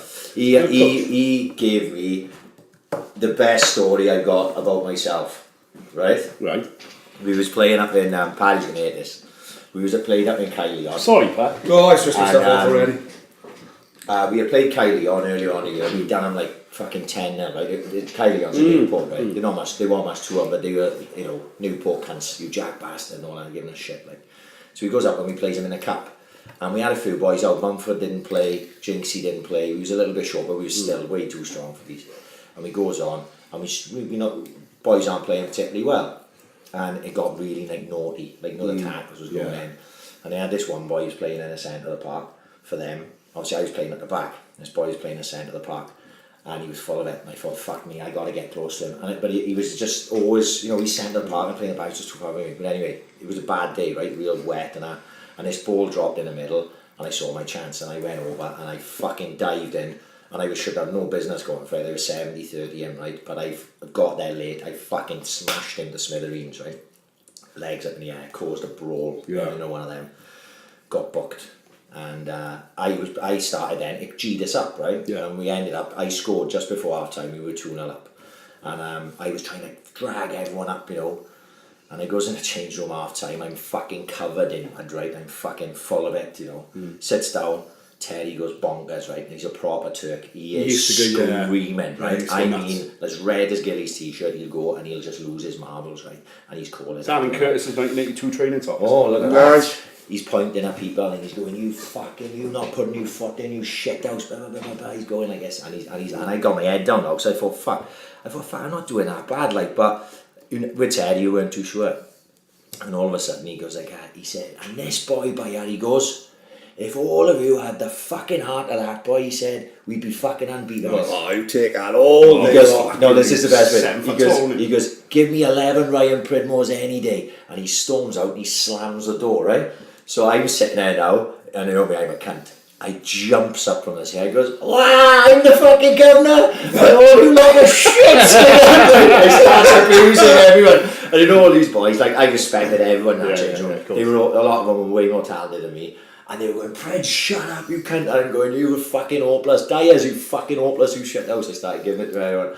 So I came out the change room afterwards, right, and Jinxie won't play, and me and Jinxie big muckers, right, he's my partner in defence, he won't play that day for whatever reason. And Jinx, before I could say anything to Jinx, I was going to say to Jinx, you should have seen what happened earlier. We ended up beating them 9-0, right? We were 2-0 at half time, we ended up beating them 9-0. The boys G'd up the second half, right? And he goes, I fucking heard it, he said. I was walking to the change room because I wanted to hear what Terry was saying to everyone because he expected Terry. And as I got to the door, all I heard was, give me 11 Ryan Pridmores. And he went, I knew what he'd do. So I just fucking walked off. He said I couldn't have fucking seen you giving everyone shit. He goes, have you heard the Lee Sharp Fergie story? Oh, when he turned up at his house? No, it's he's better when Cantona kicked the fucking guy in the oh, stand. yeah. Have you heard that one? Oh, it's fucking great, right? He's saying about, I can't remember how they got off in that game. Usually they say if something went wrong, Fergie would go fucking bananas. Yeah. So what they do, they'd hang back on the pitch, like Brian Robson would say, right, hang back, let him fucking have a cup of tea, go and say thank you to the fans. By the time we get in there, he'll have calmed down. He'll have calmed down, like. Cantona kung fu kicks the guy, Robson grabs all the players, get in here, this is going to be fucking brilliant, he's going to go fucking mad, he's going to go mad with him, he said we gotta see this, goes in there, fucking, they all sits down, all the boys fucking, Lee Sharp said they all can't wait for this, fucking, the gaffer's going to go fucking mad now. Fergie comes in, he's fucking raging, Sharpie, you fucking shit, call yourself a fucking left back, you fucking John Solardo fucking ruined you, made you look a cunt. Good player for us, John Solardo. Brilliant player. You, it's like someone like Paul Parker, you, call yourself a fucking defender, you didn't win a fucking headed all game, fucking joke, absolute fucking ridiculous. Uzi, what are you fucking doing? You're supposed to hold the ball up for us, hold the ball up and call yourself a centre forward, you fucking shit. Eric, can't go doing that, son. It was fucking brilliant. He was pissing himself. Like, he went mad with everyone. He just went, Eric, can't be doing that, son. You know? Fucking brilliant. Have you seen the photo of him last night? Yeah, it went Mate, this is what United, right, are all about, Mike. Is that... They're 10 first team players out. Fair. 10 first team players and Pogba with the red Didn't card. you see that little bit? I only watched it this afternoon. I thought it was fucking brilliant. just as Rashford was about to take the penalty, 3 Paris Saint-Germain players walked towards him. He got some And it bollocks, fucking man. like that. And then one of the Man United players comes in and there was a bit of push and shove. Lukaku turns up and the PSG players go, alright mate, no problem. Yeah, man, he's a bit of a fucking shit. the hardest Belgium since fucking Tintin. He's massive, isn't he, as well? For a footballer, he's massive, you know. And I was hilarious. I thought, Take some bollocks, mate. Rashford didn't just roll that in. He smashed He it launched in the top corner. Against probably the best goalkeeper in the world as well. Yeah. It was good. It was good to watch, mate. I was Well, like, he watched the first half. Well, I was like fucked up. Mourinho blame everything, right? But like you look at that dressing room, like Solskjaer said, you had the owners in there, ex-players, ex-managers. That's what football's all about, isn't it? Yeah. Not Yeah, cutting absolutely, himself yeah. off. Camaraderie, Like yeah. people are saying, Danny Yeah, Cardamari, he was good when he played for Everton. It was like that's what get the history in, innit? You know what I mean? That's what you want to fucking do. I mean, I think they said like Ferguson handed out the shirts or something like that. I mean, fucking hell, if you're like Matomali or whatever, is it Matomali or something He like played that? with Matomali. Yeah. They finished the game with 4 teenagers on the pitch. Crazy. He's got Ferguson in the change room. You're fucking going to be 10 feet tall. Yeah. And there's a good Twitter argument I saw, well, not good, the Twitter debate I saw today, and they were saying there are 10 first team players out. Would they have won that game with the 10 first players in? Of course, yeah. Sometimes it works like that. There's so much money by the time you're 25, Yeah. 26. If you're 17, 18, you're hungry as fucking it. Yeah. I mean, I like with the Swans now, with Joe Rogan, with Daniel James. Yeah. Connor Roberts. I mean, Yeah. they've got to shut the gates of the fucking Liberty. You find him in fucking bottom line, otherwise Yeah, you can't run yeah, it, wouldn't you know? And I just think they play that extra 5-10% if they're from that area. Did you see that? The stat that I saw this week, someone retweeted it. Swans are behind Yeovil and Swindon. They've played the most under 23 players this season in all 4 divisions. Swans, yeah. They played more So minutes it's Yeovil than- at first, more youth team, Swindon yeah. a second, It's fucking and brilliant, yeah. Swans a third. Like, Yeah.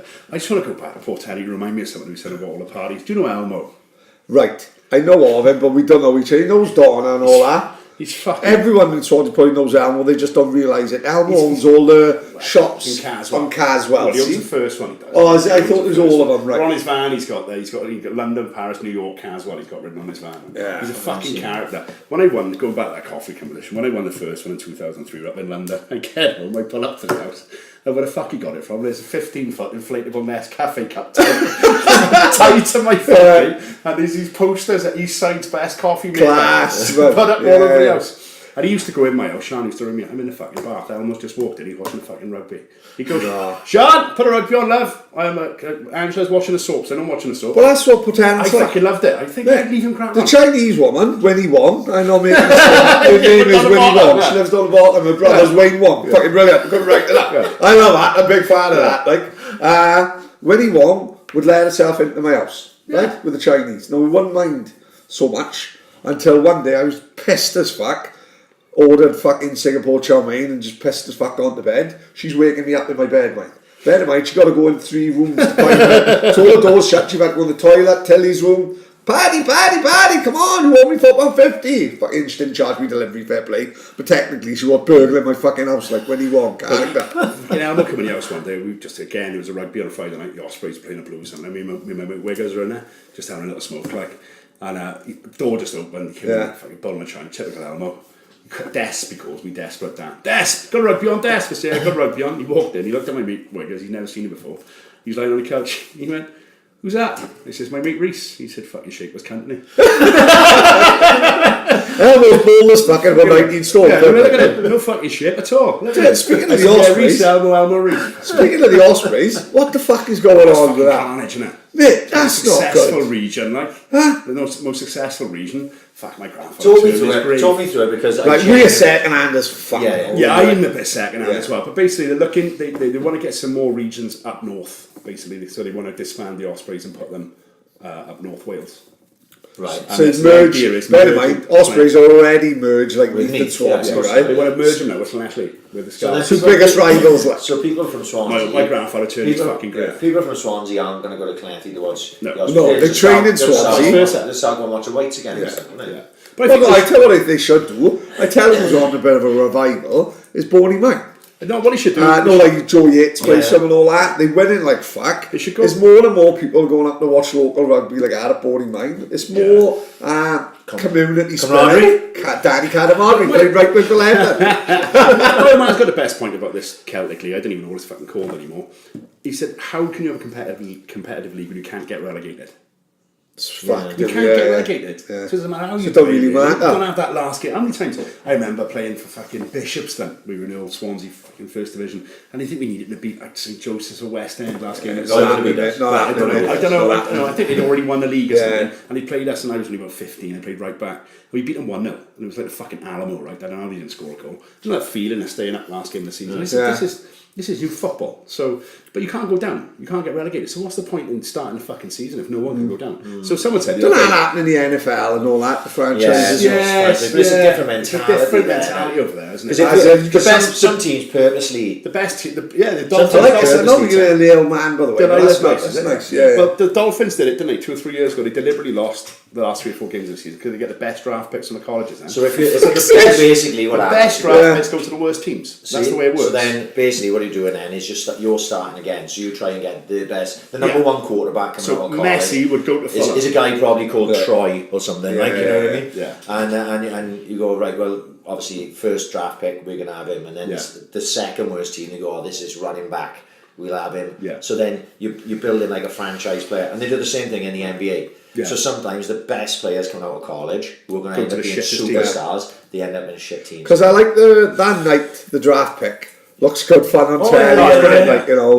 Brilliant entertainment. Just watch the highlights. Is it really? It drags over there. Going back to the rugby, someone said, why don't you do it like you used to be? Swansea, Neath, Lashley, Pontypool, Pontypridd. We talked about this quite a lot, don't we? Go back to that, when you got your first, second and third division, and Dunvan got the fucking first division, didn't it? You know, Bonamine, great. But then merge your areas for Europe. I think it's a fucking brilliant idea. So you can just take. So get Newport and Cardiff. Yeah. Get the best. Your best players are going to go into Europe and play the Heineken Cup, whatever it's called now, and play in. So we'll have the best 10 from you and the best 10, and then we've got the best 10 from the Ospreys, best 10 from Ashley. You basically got the fucking Welsh squad there, haven't you? Yeah. And we've never competed in Europe as regions. So and then go. Oh, speaking of which, talk about fucking rugby. When I used to work at a rugby club, I used to be the bar manager there. You reminded me. You know, you slept on a vet. I pissed myself. You know, you said you slept on a vetch and the old Bill Cumberland, Silver Swans. It was like Empire Strikes Back and he cut up the tauntaun. When I was working at Rugby Club, the Swansea pool team, it was basically a load of fucking Swansea fucking hooligans, right? And it was a semi-final, the quarter-final of the Heineken Cup. Swansea had a crack inside Scott Gibbs era, Mark Taylor, Colin Chavez. I said, you fancy go to Leicester? So about 20 of us jumped on a bus to Leicester now. They're not Welford Road, they used to get 18,000, there was the Martin. Still do it, massive rugby club. So it's Neil Back, Martin Johnson, Bolshaw, Swansea got beaten, but they got a rule. They don't allow opposition mascots. So I said to the boys, I'm fucking having that mascot. Yeah. I knew where it was in the club, so it goes down fucking 1 o'clock in the morning for I'm locking up. Fergal Sharkey. Right? Fergal Sharkey, I love that already. Absolute genius. Mascot minute silence, that's up there. Fergal Sharkey. Swansea's mascot, so I fucking stole it. Amazing. Fucking stuck it on the bus. We leave in the morning. We're drinking like fuck. I've done a couple of Guerners on the way up now. I'm fucking a right fucking horse. I've gone into the stadium, 5 minutes, it's all the fucking people walking around. I said, right, I'm going to put Fergal on now. Went on the bus. Fergal Sharkey, 8 foot great white sharks. Right. Fucking outfit now, big fluffy number, my fins off my tits. I got 9 pints. I mean, my mate opens the gate and I fucking run on the pitch live on Eurosport. I'm running off, fucking lovely, giving it all out to the fans inside this 8 foot. So no one could really hit you because you're dressed as a mascot, didn't it? Couldn't do anything. The steward sort of came over, but we started throwing the ball back and forth. Rugby ball with their Leicester Tiger, Leicester Tiger, big Lenny the Tiger. So as I'm walking off the pitch now, I've got these stupid big foam fucking shoes on. Yeah. This Leicester Tiger comes in and sort of slide tackles me and I fall over. You fucking sneaky twat. You fucking, like I said, I've got 9 pints in me as well. So it's got to be like a mascot etiquette as well, otherwise it's just going to be fucking free for all. It's like the one down the vetch when he took his head off and kicked it in the North Bank, wasn't it? Brilliant. Anyway, so I'm walking off the pitch again now, and all of a sudden, bang on the back here, and he's fucking lobbing rugby balls at me. So I thought, fuck this. Yeah. So I went running out, I played rugby myself, I went running out, and I speared the fucker, fucking tackled him from behind, get down, whispered in his ear, have at you cunt. Got back and ran off the pitch, out, now back in the bus, put my jeans and t-shirt back on, just fucking sat there. When I got back in, the fucking Lenny the Lion is still spark out. Oh fuck! Still lying on the pitch. I thought it was all part of the fun, Yeah. So that was that. Like Simba's old man when he got chased by them wildebeest. I just thought that was part of the show. Yeah. So we're getting back on the bus now. Well, fucking Nicky Bryan is still in Leicester. He never come home with us. Right. So no one's seen him since. Still happening to this day. Yeah. We're on the bus. Where's Nicky? He's in hospital. He's making to turn the Lions machine off, isn't he? Hell of a trip. And end up having a lock in at rugby club, fucking cleaners out the way because up to Carnage. Anyway, so we're on the bus on the way back. Getting back to Patago and Swansea now. We got a couple of the Swansea's rugby club directors on the front of the bus, like Mike James and people like that. And they're answering their phones. And someone comes back. Who was in Fergal Sharkey, boys? We said, what? Wrong bus. And they said, why is that? And they said, because someone tackled Lenny the Lion. And I said, yeah, I saw that. It was quite a good tackle, if you know what I'm saying. As it goes, Eurosport highlighted it as a tackle of the day. Anyway, so James comes back and says, we're quite serious. We've got the police on the phone. It was a 16-year-old girl inside the fucking Lenny the Lion. Oh, for fuck's sake!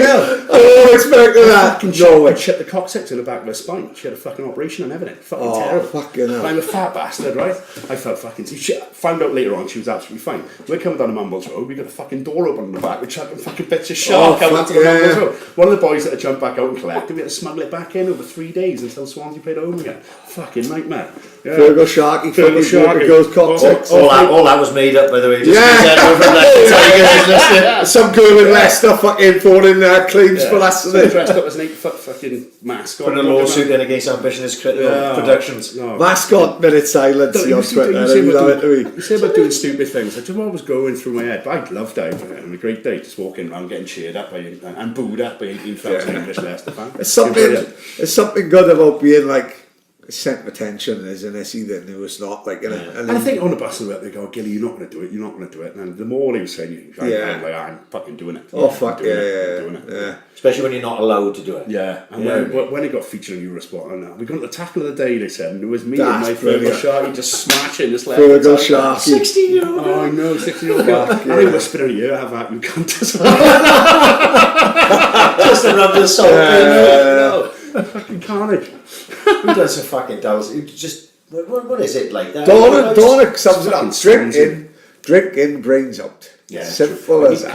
You can knock yourself out. Yeah. No, I'm going to put it on pause a sec. Park, lads. We're back in. I can't have any more because I'm driving. So.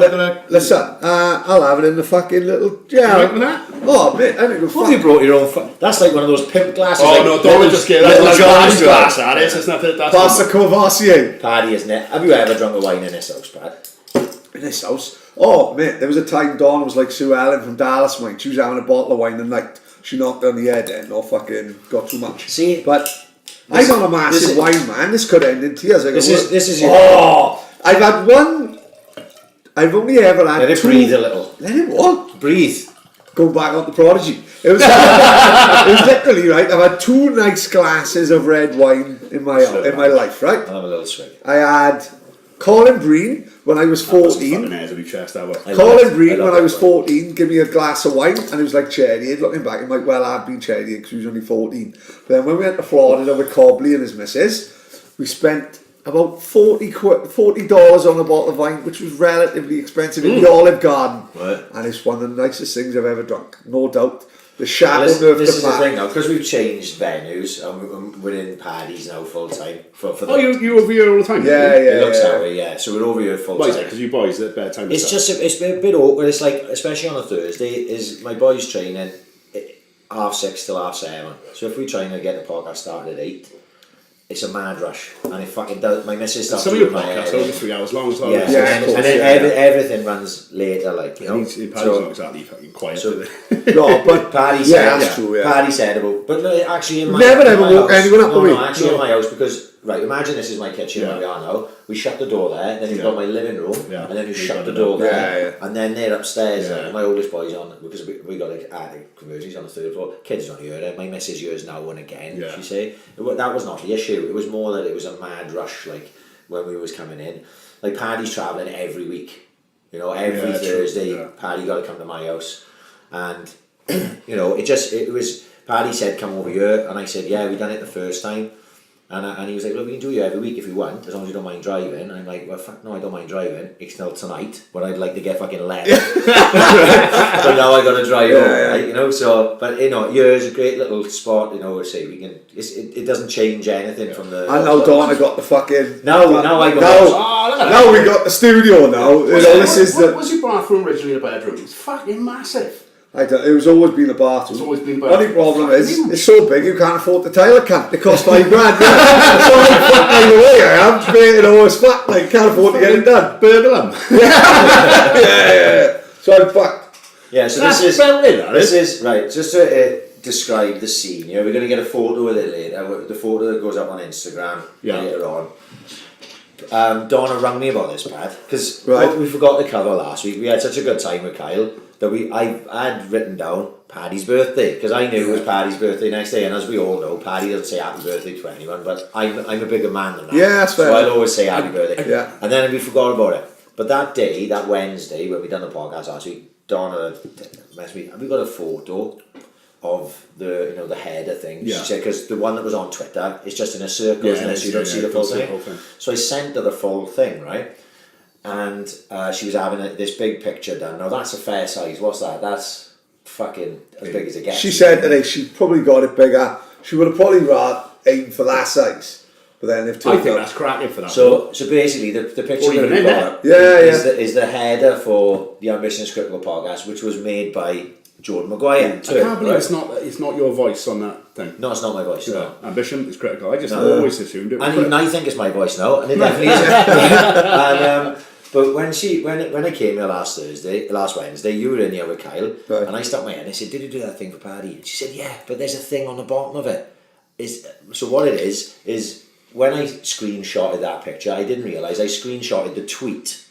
So the tweet that I sent with that picture is absolutely loving this, made for us by @JordanTurkish, and it's got Ambition is Critical, and it's got the date. Yeah.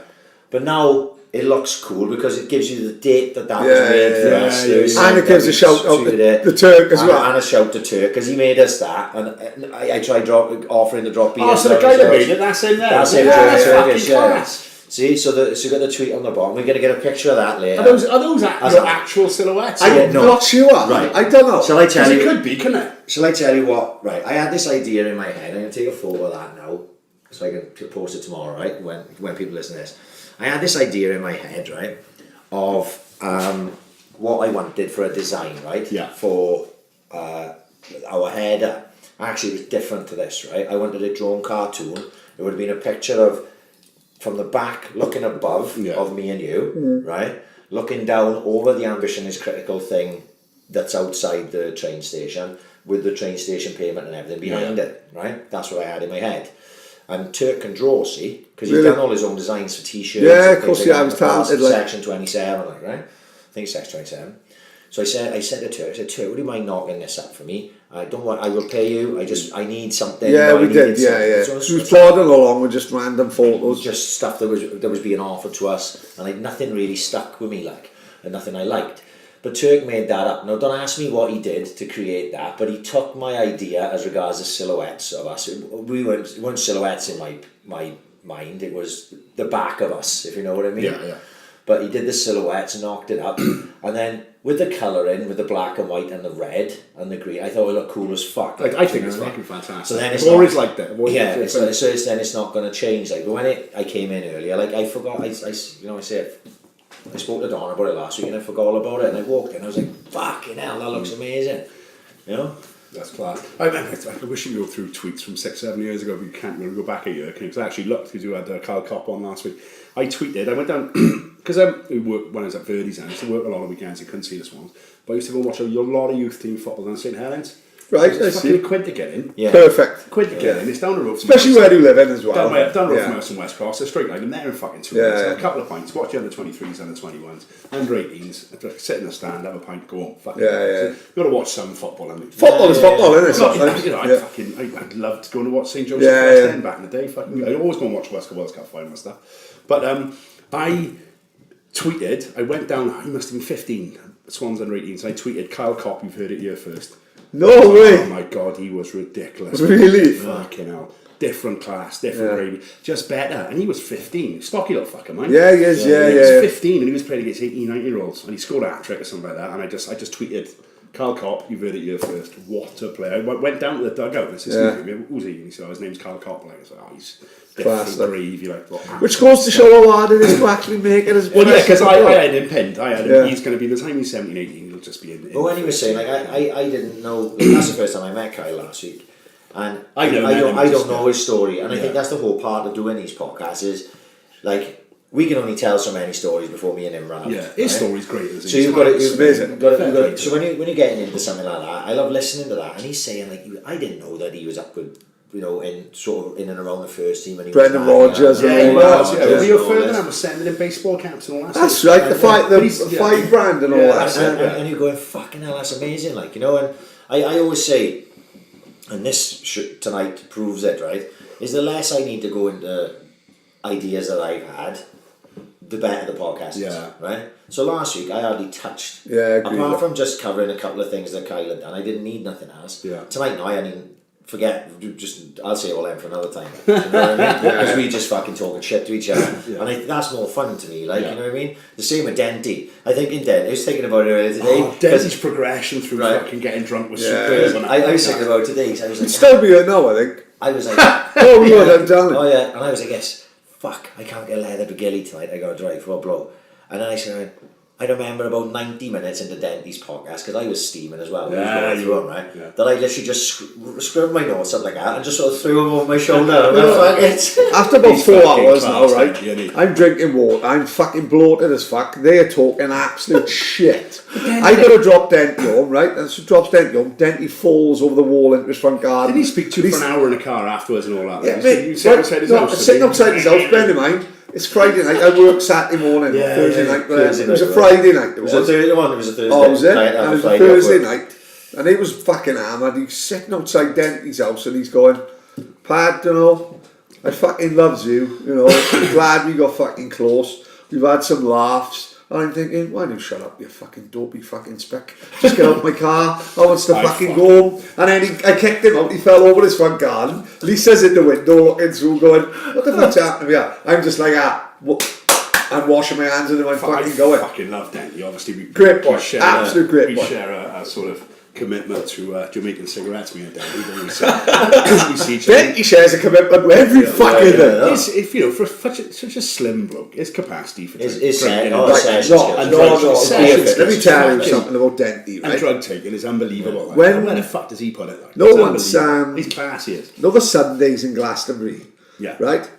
That's fucking bullseye in it. I went to heaven. I've had a great day, Jim. I'll take the speedboat. Yes, I'm just fucking find your trying place to cut and just down. fucking chill right? there. He's there, right, with his fucking, and he'll spend a week prepping his rum and he'll mix everything up in plastic bottles, right?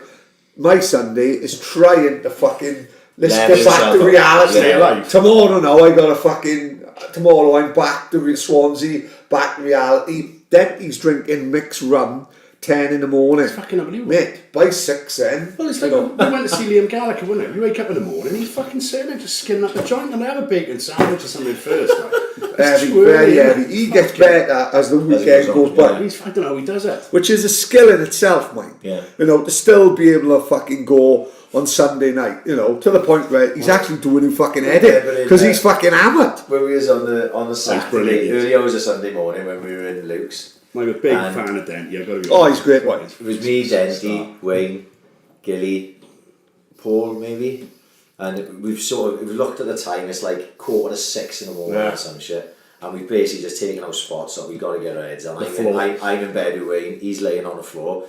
And if you remember, Warlord knocked up those stupid drinks and there was like rum and blackcurrant or some shit. It was fucking hanging. So they were all scattered all around the floor, and I'm just dropping off. And I can do like Gilly sort of roll over and like drink, like he thought it was like squash or something. The worst ever. And all you had, like was heaving and coughing for about 20 minutes. Nigel Bragg has Disgusting, because when you're that pissed, we've been out for 14 hours on the session. Well, I know it's longer, wasn't it? It was 21 hours. Cause you're cracking, great, brilliant. Brilliant. I was pissed by the time we got up to Talbot. Oh, easy, yeah. Piss 4 times in one day.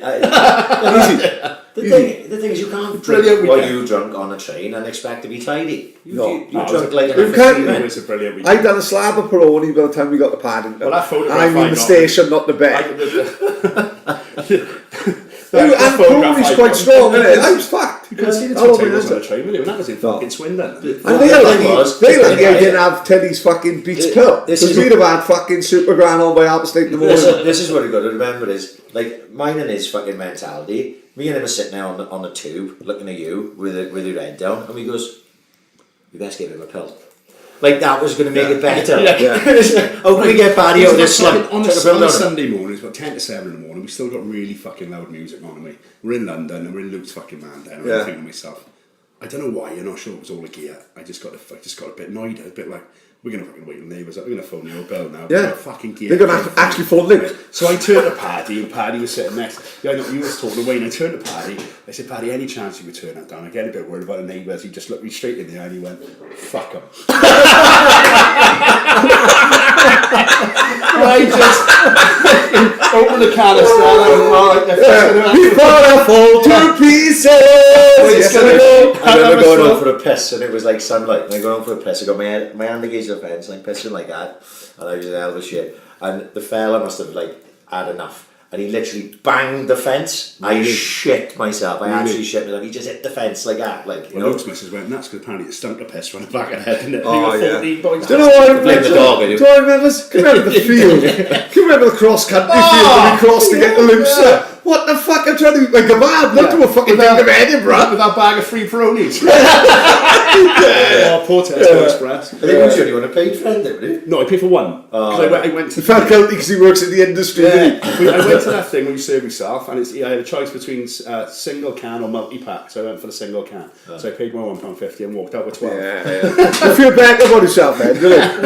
You contributed somewhere like. I'll never get that. You robbed that place blind, didn't you? Can remember we went to one of the reunions and I robbed, it was a mobile phone stand. I thought, oh fucking, I don't give a fuck, I know a few quid there. I robbed every phone off the stand. What I didn't realise, there was the plastic replicas. The dummies, isn't it? Best thing is, one guy from Leslie paid 40 quid for one, didn't he, Dalkin? He was hiding from him all weekend. He was trying to fucking phone his mother all weekend. I went, you're not getting no signal in your butt. But he didn't know what the fuck was going on. Well, that's why fucking selling stuff. I mean, that I always take your money back, don't I, for Glastonbury. Lisa Denty's missus calls me down I can. I got a mate that's got a stall up there. He's got this goes in this is the first time I ever heard about you. I think it was the first time Paddy was going to. How was you shouting earth to Pat? Mate, I'm flying. Working at the happening. I hope my boss is listening. I've been at 8 in the morning. Fucking hell. First time Paddy was going to Glastonbury, and he was telling me. Of course I would have, yeah. Dan Gilmore, because him to Andy he'd met. No, not until London. Because really, London? Yeah. First time we met, yeah. No, talk about kindred. On Twitter for a while. Yeah, kindred spirits. This is if we've known each other for 20 years. I can't walk to the train station. We was hugging like that. But in all fairness, people don't know Dan, mind. That is the type of character he is. Like I said, my old man is a miserable fucker, but even he remembers Dan. He'll always say, "Oh mate," and Verdi's like, "No, in all fairness to Dan, everyone he meets, he makes an impression." I mean that, like the chairman. I think, like I said again, that was a random weekend of sort of a ragtag crowd. But they're the bollocks, it was like they're the best. I said, the birds of a feather flocked together. Like there wasn't a fucking, every one of us. That's not the first time I've been fucking resembling Pauline Quirk either, man. I wouldn't have swapped anywhere. What will I do when you are far away? And I haven't no till you're going to be tapping on and start singing Minder.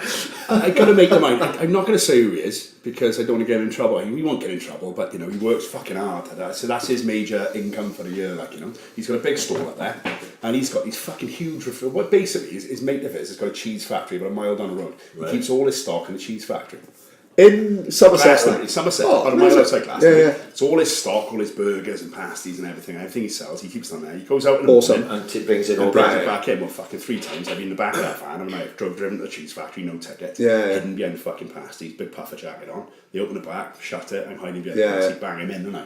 What to do then? The guys that are already in there, you know, the tails on the bands. Of course, yeah. Cut them off, so together you got a band. Oh, my word. nice. If you can't get into Glastonbury, we can get you in. Yeah. There are a few ways to get you in there. So Like fucking smuggling immigrants into the he's a country. good mate. I've helped him out a few times. I mean, he had a coffee store, so I had his daughters down there. He's training out to do coffees and stuff like that. And I said, "Oh, it's a bastard getting in Glastonbury." He said, "Go back fucking 2004, this was." And he said, "Well, I'll take your fucking stuff for you." And I said, "Will you?" I said, "Any chance we take a few cans?" And he said, "How many do you want?" I said, "Well, we want about 20 cases." He said, "I can take 140 cases." Oh, Lord. So when you were up there, I had 100 cases of Carling, 20 cases of Stella, 20 cases of Strongbow, all in the back of the van, refrigerated, fucking lovely. Do the beer run in the morning, because it's £5 a pint otherwise. Yeah. So that's why I started calling me down the can, and that's why my thing is Gilly Glastonbury's better. Right. So it's just sorted. He takes all the rucksacks out for the boys, all the tents. Last time we went to Glastonbury, we walked in with a plastic bag of 4 pot noodles and five toilet rolls. And people Bear in mind, wheelbarrows- everyone's lugging stuff. wheelbarrows in there, and then I just walked in, and the girl said to me, "You're not going to get very far with that." I said, "So you know my love." Everyone's in there, so we put the tents up, make a big patch for the tents, and then go back for the rucksacks, and we just do the beer run. But on a Sunday, everybody's getting a bit skint on a Sunday, Of course, yeah. because it's fucking pricey. So I go and get a trolley, put my cans on a Saturday night, so I get 6 cases of beer on the trolley, and I just walk around with them. Selling it. And then some guy goes, "The fuck do you get them from?" Ice cold, son. Ice cold. Do you want a case? I sell them for 50 quid. It's £2 a Which, can. you know, for like, Sell 6 cases. We take the money back. We're spending money. we buy a slab of Carling for slightly more than it would, right? Normally. Well, it's Say a slab, desperation. say a slab of Carling. I spent £6 and put One of the best things about Glastonbury, I'd say, I went to Isle of Wight last year. Isle of Wight is proper, queue up for the bevy, £5 a pint. I don't like it. Right? So it's proper old school. Best thing about Glastonbury, the tickets are very expensive, £250 Yeah, per you person. take your own But But you can take your own beer in, right? and your own food. And your own grant, which is fucking fair play. Every other festival searches you, but like, you 250,000 people, Can't 250 I take quid a those ticket. boxes of wine with You're me, talking- on the Camelback. like, Yeah, you're talking like £20 million on mine, £250 a ticket, 250,000 people, for a couple of those. Yeah, it's fucking massive. tens of millions. Yeah. But you can take one beer and you own Food. food in. But there's only so many cans you sort of Can carry. say you buy 3 slabs for Yeah, the of course weekend, it is, right? yeah. You know, So you've your got car will only take so many, well, you've got to not the take car. In the morning, say I went with Telly and Donna, say the last time we went. Now, Donna's back is fucked, right? Yeah, right. So Telly's fucking 11, she's fucking 2 hours doing her makeup. Never mind, but she thinks she's in Coachella, not Somerset, for fuck's sake. So she ain't carrying fucking can, she's carrying fucking Kylie Jenner fucking lipstick. So I got a rucksack now full of beer, right? Now there's only so much you can Tiring, put innit? in a fucking rucksack as well, mate. Because then that goes down slowly. But this fucker, I've got the genius, because you say to Dan, "I'll see you at 2 for a slab," and I walk out with a slab of, Ice and I cold. tell you what makes a difference is having ice cold fucking cans Yeah. in a festival, Yeah. right? And then later on, then you're going back for the other half of your fucking slab. Yeah. So you're having a slab. People say, like, you kid and all that. He's there drinking fucking speckled hen and all that. You having Carling, mate. Let me tell you, in the middle of fucking Glastonbury at fucking 6 o'clock in the night when you've got an ice cold Carling, I'm happy. And Mate. it's a good beer to have at a festival. So you're drinking all day in it. Yeah, so you don't yeah. want these Stellas and your Kronenbergs. Yeah, just you want can't to have brony because he'd be pissed by the time. When He'd be I- pissed by the time madness comes on in the afternoon. Do you know What's what I that, mean? man? Imagine taking Tilly to Glastonbury though. I can't wait to see my absolute, kids. mate. I can't Honest wait to to take God, my right? kids. It's fucked now The because kids area is fucking awesome anyway, isn't it? fuck the kids area, mate. When he gets to Tilly's age, Yeah, Tilly- they just wanna it go was see the more bands. better. It's better for me because Tilly's a little bit older for the age. We talk to the kids' field. She's like fucking hell. The only good thing about the kids' field is we ends up bumping into Dynamo. Like he ends up fucking, he ends up pulling fucking £50 notes from a year and all that. So we had a great laugh. It was brilliant meeting him and all that. Nearly called him a fat cunt because he put on all that weight that he had by thyroids and all that. Yeah, he went massive. Fucking, he lost. Yeah, he's got Joe, that David Crohn's Cole- He's got that Crohn's disease. Crohn's disease. yeah. Yeah. Oh, I felt bad. I bumped into Will. You always bump into people, don't you? And I bumped into Will Young. They got like one X Factor. He's supposed to be lovely by all accounts. And I went, oh, fucking hell, Will Young. He was outside the Beat Hotel. Right. I was walking past, eating an ice cream.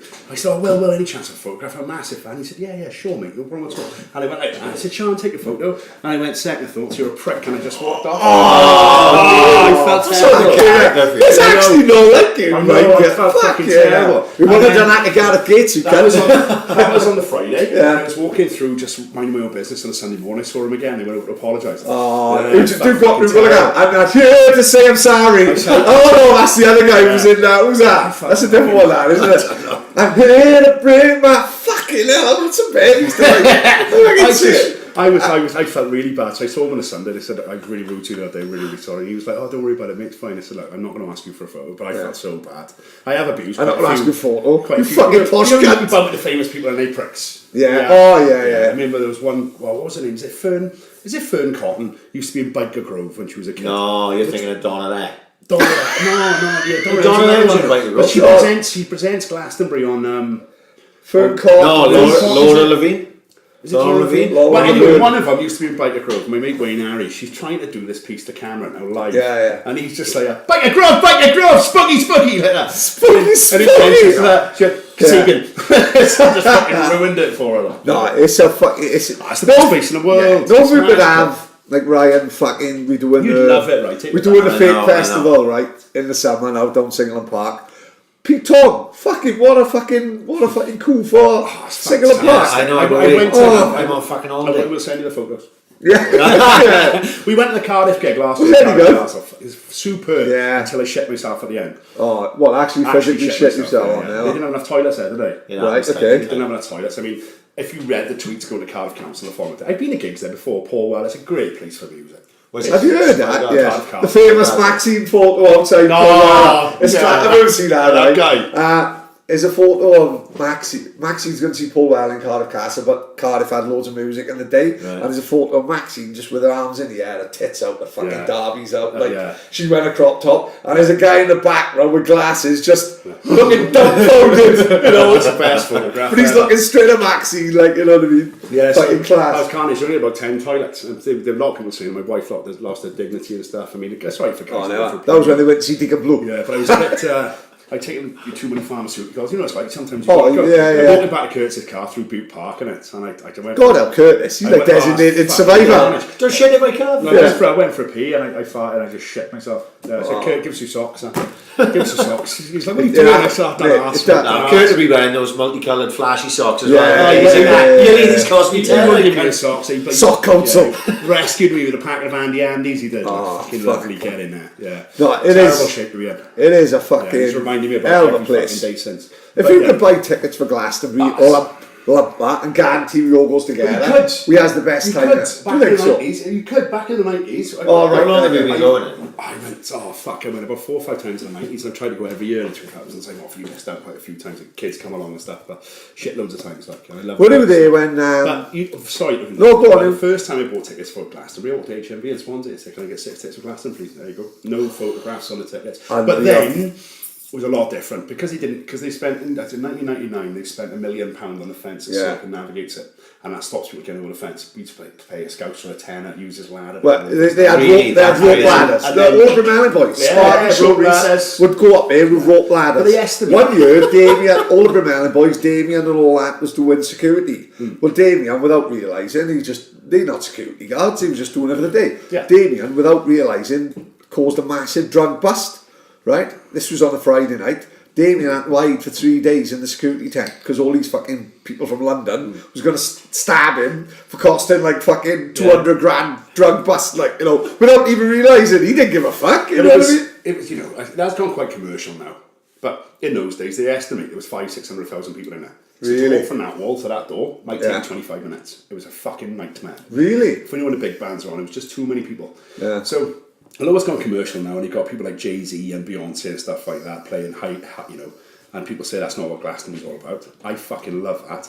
I love it when they've got someone like that, a pop star, that someone loves, because it keeps 80,000 cunts away from me for a couple of hours. all tucked up. Who there with Will Young watching Metallica? Yeah, they're all tucked up in one little corner. Yeah. Those glampers, the painfully middle class people as Luke Thomas said before, out of my fucking way, and I can roam around and have a good night. So I actually don't mind that. So I actually like the fact that it's controlled. But even 10 years ago, you knew you'd get tickets. Maybe 10, 15 years ago. Now it's a fucking nightmare. It is hard. Very bittersweet for me because I spoke to my mate about it a year ago when I gave him my registration number. We tried to get tickets for all of us. We only go in a group of 20 or 30. Yeah. No fucker got tickets. All right, Nick Reese has got one. Yeah. Fisher and a few others. But my group... Well, we were in the other group of Fisher. I love, Devastating. I love meeting up with you. Yeah. It's fucking great. Always have a day out with these up there. And it's just so hard. And then I didn't think we'd get tickets. So my mate Scott in work said, Dan, I got tickets for me. I got through, so I got tickets for you and Sean as well. But it's bittersweet.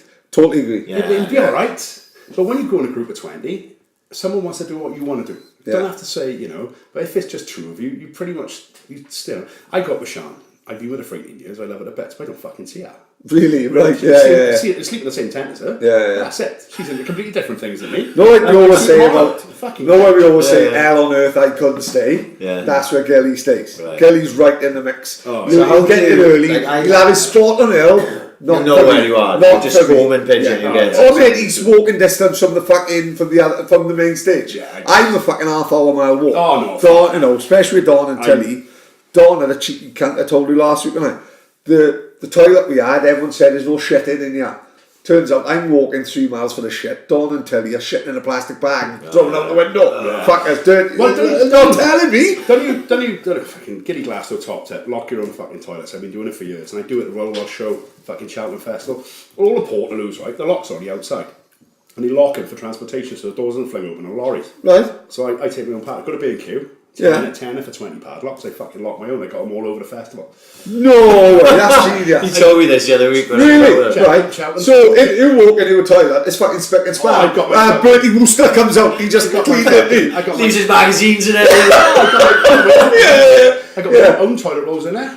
No. My shoe in there. Got my wet wipes in there. It's fucking Shoot magazine. Yeah. No. So hang on. And I even laminated my own sign last time I went. Nice. This toilet's out of order. Oh! Sorry for the inconvenience. Nice. I love it. So I had one by the dance stage, one by the pyramid, one by the other, one by the jazz, one up by Shangri-La. But none by Cardiff Castle. No, none by Being cool shit, there's a bag of oil. I went to Cheltenham races 2 years ago, straight to the toilet, had a little around, locked it, no fucking, no sharing that. Fuck that. Oh, I need to borrow a lock. I'm going to Cheltenham Wednesday. Yeah, just lock your own padlock. Just take a little fucking tiny padlock. They lock from the outside. Just lock your own. Fucking lovely. So what happens? Hang on. What happens if someone sees you going in and then you come out and there's a bit of a queue there? You know what? I just fucking lock it. Staff, sorry, mate. Yeah, Staff. it's a good shot, mate. Staff, mate. Have a lanyard. I love the lanyard. Staff, sorry, mate. Staff. Toilets Toilets out of order. So just lock your own. I did it at the Royal Welsh Show. I went up there to do some catering things. I fucking locked my own toilet. Any outdoor event, I locked my own bog. I didn't get a chance in Cardiff, obviously, but yeah, I've always done it. What an idea. Genius, mate. Oh, it is. Genius. That's how I take a lanyard everywhere. That's how I got into Ian Brown and Catatonia at Margam Park. Just walk with a lanyard. These security guards on £6 an hour, they don't give a fuck. They walk on with a lanyard. As long as you've got a lanyard with yellow one side, purple the other, flip it or what's happening. They seize a lanyard, they love it. I strolled into Ian Brown as if I was a fucking roadie. I didn't give a fuck. Harvey and everyone with the Brumalin couldn't get in. I was fucking in. I was backstage. I was fucking washing him. I was sucking Ian Brown's cock. Like Michael Jackson yesterday in Neverland. I didn't give a fuck. Singing sing songs. Chaos at the wheel. Tell me how good does it feel? Okay, Tom, Lily and Jack. We got Lynchy and Vance at the back. This is why Paddy could never get pissed in my house because he definitely would have walked in front of the kids. I'll take all the VIP areas in Glastonbury. They don't give a shit. They're there for a free ticket. Security. I will say the greatest I've ever seen is Albert Fisher. His sister. He's a starfish. His sister. Oh, he's a great boy. Yeah. Lovely boy. His sister, or someone related to him, works for the Rolling Stones, right? I don't know what the fuck they do. She's in the works for Rolling Stones, like the band, and whether she's in marketing or whatever. They plays Glastonbury. Fisher gets AAA backstage pass, right? Unreal. Do you know what? What a gig that was, man. Do you know what? He's so nice. He wouldn't use it without everyone else, right? He said, "I'm not going because it's ripping everyone else off." Donna, You're a fucking lunatic. Get up there. Have the time of your life. He goes back. He's backstage with Jagger, Keith Richards. He's in the bar. Is Keith Richards still alive, by the way? Yeah, How unbelievable. the fuck is that man still alive? Imagine him with us. Imagine him and Denty on the Sunday. Fucking hell, have your party hour. Didn't Keith Richards like have all he was having his own blood transfusions, isn't it? Yeah, this is the down the difference Caribbean, between yeah, a when junkie. you got kind, innit? This is the difference between a They all junkie do it, and don't they? That's why the Queen is 100 years old and all that. They all do it. Mate, They get teenagers' blood in their system. mate, Done. Devati, no, he's on about the first American football team in Swansea, the Devati Dolphins. It's full of junkies up Griffith John Street, isn't it? But they can't afford to go to Hawaii and Barbados for a blood transfusion. This is why fucking They're all dead Keith in their Richards 30s. lasts so long, isn't he? Kevin O'Donnell's favourite interview. Keith Richards cut his own hair. He's off his head on heroin. An interviewer goes up and says, Keith, what happened to the hair? Keith turns to the interviewer and goes, doctors are baffled.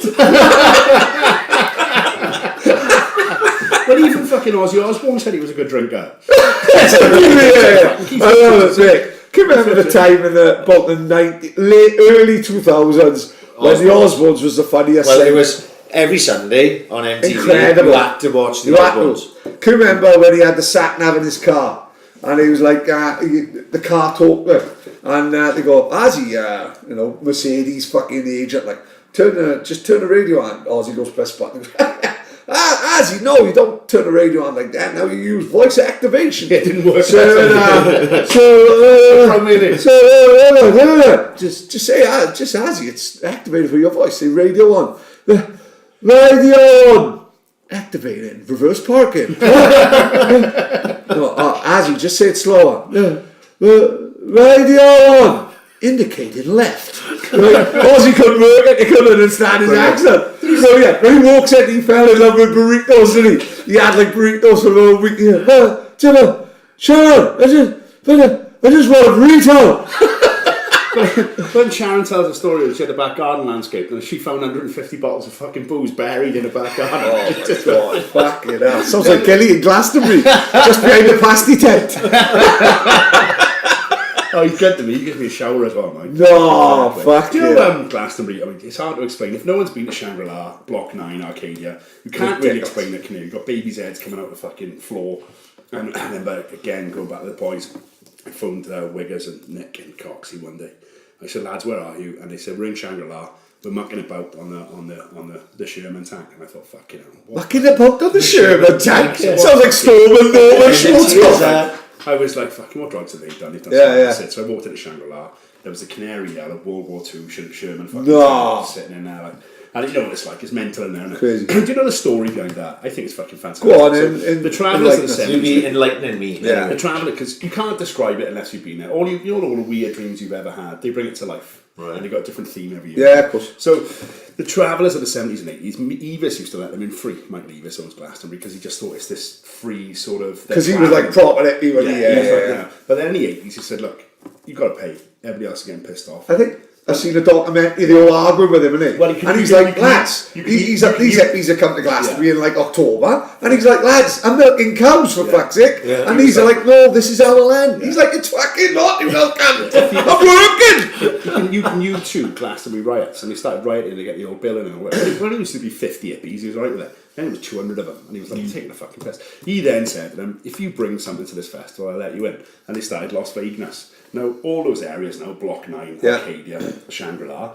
those are all children of the Travellers from the 80s. Really? Yeah. And Arcadia is one of the biggest shows in the world now. It is now, and is that how it They're all started? travelling Yeah, kids. yeah. They're all travelling kids. Think And about that's what he said. Arcadia, He it's said, like bring something to the say festival. it's like a 30-foot spider in the air, you know, with Fire legs shows and all with that, DJs and the in the fire. middle of it, you know. I think I sent a video, WhatsApp group, me, Telly, fucking Annie Crocker, Richard Crocker's daughters all there, and it's just fire going behind you, and like Drazy said, fucking hell. What a father that is, like, you Just know what I look mean? up and you've got this 90-foot Yeah. spider and you're thinking, fuck me, and you've got Fatboy Slim in the middle of it just banging out some tunes. But yeah, all that areas, and they take Shangri-La around now as well. Yeah.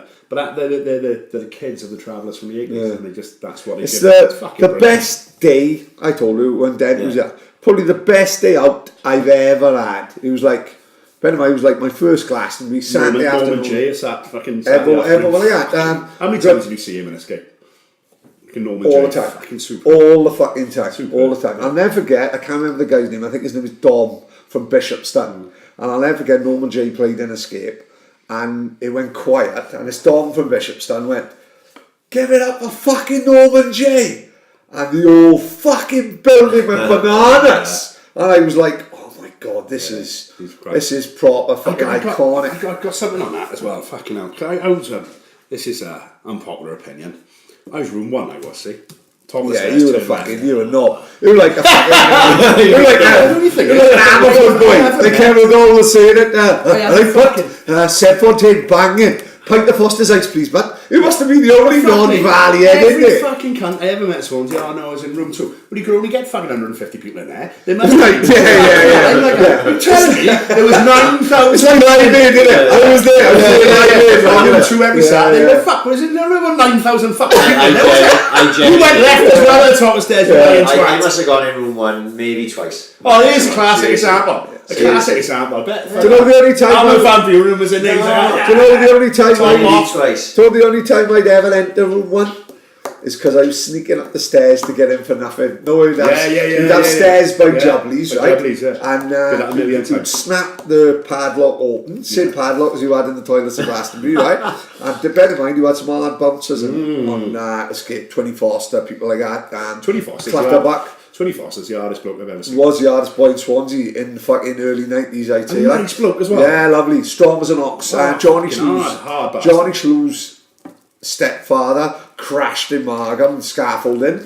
20 Foster basically picked the truck up. Whether that's fucking me pissed kind of way, that's like David and Goliath shit, isn't it? Yeah. Right? I wouldn't put it past it though. But so we snapped the side door, the fire door open, and me, Donna, Leanne Ward would all run up the stairs. But all I'd say to them, right, we don't open this door now and walk in like a fucking, as if we just come from Jubblies. Soon as I opens this door, top off, raving, as if we've been in here all night. So then, who opens the door? Gets in the crowd. Within 2 seconds, you straight on the dance floor, hit Kelly out the way because he's being a fucking wanker. And out in room 2, and then straight into room 2 and go, and do you love me, believe me, I'll never want you to go. I would go in for half an hour. Remember that first ever night, right?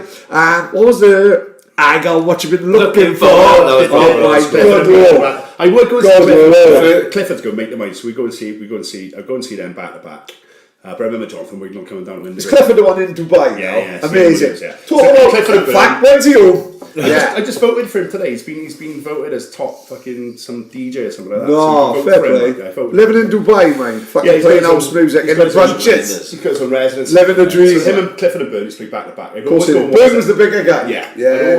Clifford's tall. How do you remember it? I'd always go and watch Clifford and Byrne back to back, but then straight to the trance for me. Fucking straight into Seth Fontaine. What a weirdo. I loved it. Fucking loved it. Yeah, all that. Yeah, I love trance. Yeah, brilliant. Yeah, it was room 1. Every fucker in Swansea was in room 2. Apparently, there was only 2 of us in room 1. Every fucking fuck me, bollocks. Yeah, Gilmore, Luke Bromfield, and 160 Valley boys. But I remember Jonathan Wignall coming down because we used to have in Indigo the escape DJs come down, play 15 minutes to promote escape. And he said, "Can you put some banners up on the railings?" I said, "Yeah, but I want to get a new club fucking free every week." Yeah, of course. Fucking lovely. Oh know some of the cues of the big DJs. I used to go strutting up, giving Billy fucking big bollocks. I used to say to him, I can ring him in, can I get 4 in? They're like, yeah, so on a list now. He's a fucking, the queue's got Northampton Lane, straight to the front of the queue, fucking walk in, belly belt.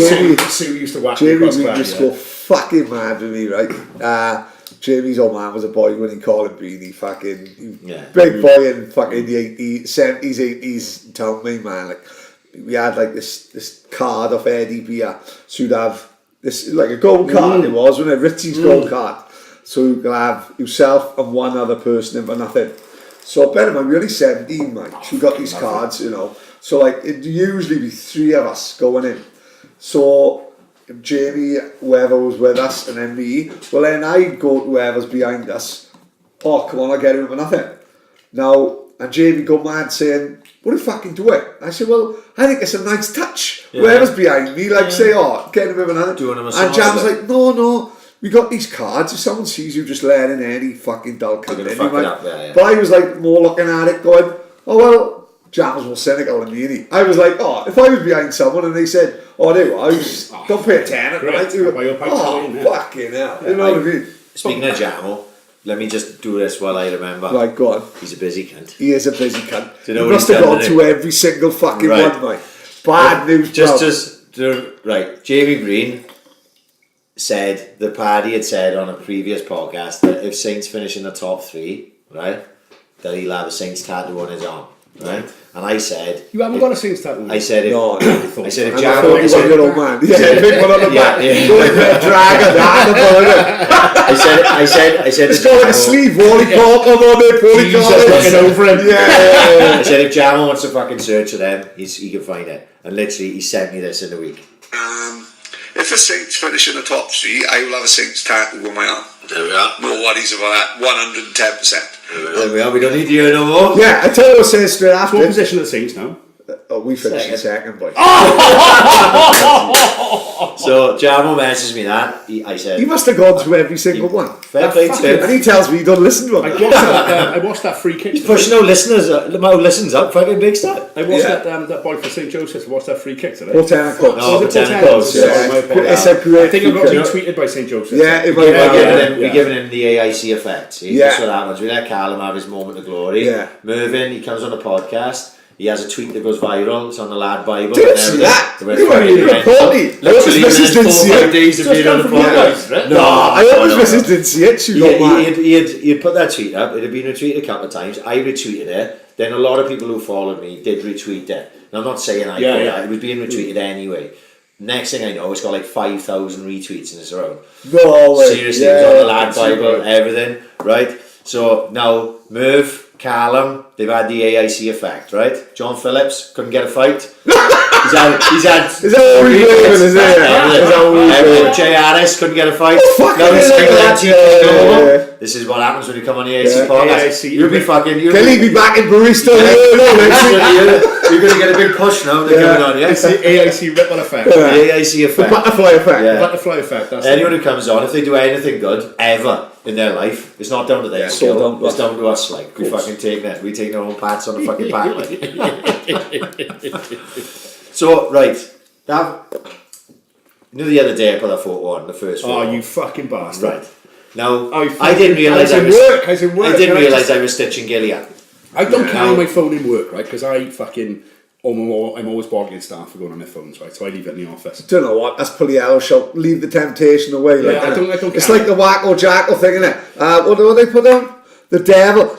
Sometimes the devil's hiding in plain sight. Yeah. That would be the phone, innit? You can't give the kids shit for, you know. So I the just phone. leave it in the office, and I went upstairs to start cashing up about fucking 9:10 o'clock. I looked at my phone, I had 49 Twitter fucking It's notifications. the AIC effect. For that, yeah. It's the butterfly effect. And I looked and I was It's the like, AIC effect. Fuck the butterflies. Fred Moore, you couldn't. Colourful fucking- nonsense. What an absolute. Like, Well, what dressed happened up as was, fucking red Rollo flag. put that photo on the WhatsApp Yeah, group, yeah. and then I didn't even think twice about it. I was like, that photo must have been on Twitter by now. I just took it, put it up, and then it was going. And then when he called me a cunt, then because it took ages to get back. I was in work. I was busy. Because he was yeah. in work, and I was like, oh no, I haven't stitched Gilly up because I didn't mean to stitch you Well, up. I just thought it texted was like, So you think if a photo's out there, it's just out there. Like, I yeah, didn't. yeah. Obviously, if I didn't know that it wasn't out there like that, I wouldn't have put it up. It That's wasn't- why. But yesterday when I put the second photo up, Yeah. of Which him- isn't really much better, to be of fair. him in Malmo. But Oh, Malmo was fucking brilliant. I said, Dan, am I allowed to do this one?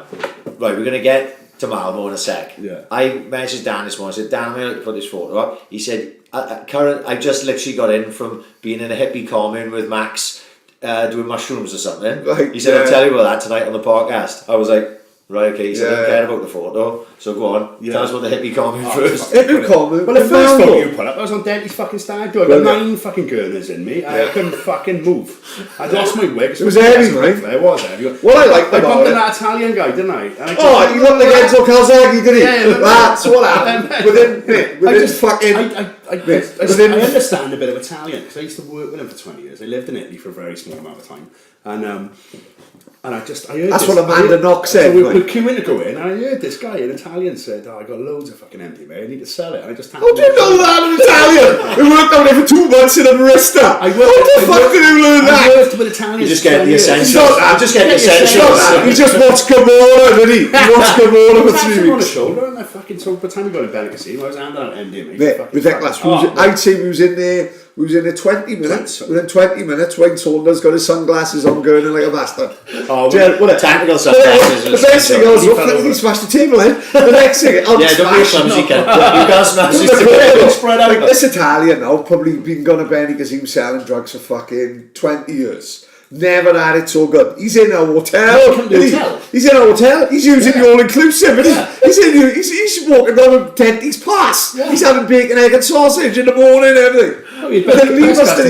Best ever. He walked in like Enzo Calzaghe. He drove in his moped into the hotel. And like that, sharing a bed with Wayne Saunders. Shared a pillow with him. Sorry, pillow. It was 4 of us in a bed. 4 of us in a room. One pillow. Old school, right? One pillow was you four. But there's a long one. It was one pillow. In this bed, you've got to have the cold side as well. Yeah. Got to have the cold side. Yeah. And I had to wait. Pad. 1, 2, 3, flip. He was like, don't forget the pancakes and Jiff Lemon Day. And I'm like, fuck, right? And me and Gilmore sharing a bed. Fucking Gilmore wear these crazy fucking pantaloons, fucking proper old school pre-marked pants, right? We sharing a bed, we sharing a pillow. And like he said, like it's like, fuck. When he shares a bed with someone who has a weekend, I'll never get Griff. We never knew Griff, do we, from Grillsy and Mark at Newcastle. Shared a bed. When you share a bed with someone, you know, who got that bond then who always have. When you share a pillow with someone, that's something with war stories. You know, we had it down to a T. We was flipping over for the cold side without even talking. You know what I mean? We just flipping. We was flipping like a motherfucker. We were like synchronized swimmers. We was like Bradley flipping. We were like Bradley flipping. On this Sunday, I think it was either Saturday Sunday, there was a fucking heat wave in Spain. So it was 35 degrees when we got there. Went up to about 45 minutes. Ridiculous. So me, Saunders and Waller walk out of bed when it's fucking air conditioned, and we fucked for the night before. 3 or 4 hours sleeping us. Right, boys, let's go and do it again. So we fucking walk out of the hotel room. Paddy's walking behind me, and I just saw Paddy walk out into the sun, just look up, turn back round, straight back into the room. Fuck that! I'm not going out. I've had a great day, Jim. I'll have the fucking microwave. Then it started to rain, and then me and fucking pissed out, and we're just all in the pool like that. And we, thank you. And all the Spanish people were bringing their kids out to watch us. Look at them. Look at these idiots. Crazy idiots. Yeah. That was brilliant. Brilliant. It was fucking outstanding. Yeah, that photo, fucking, I was smashed that photo. Malmo. That must have been just about the time of the Prodigy, mate. Yeah, it was. I think that was just after the gig, I think. I hope it was. Might be right in the middle of it. Yeah. That's why Keith committed suicide.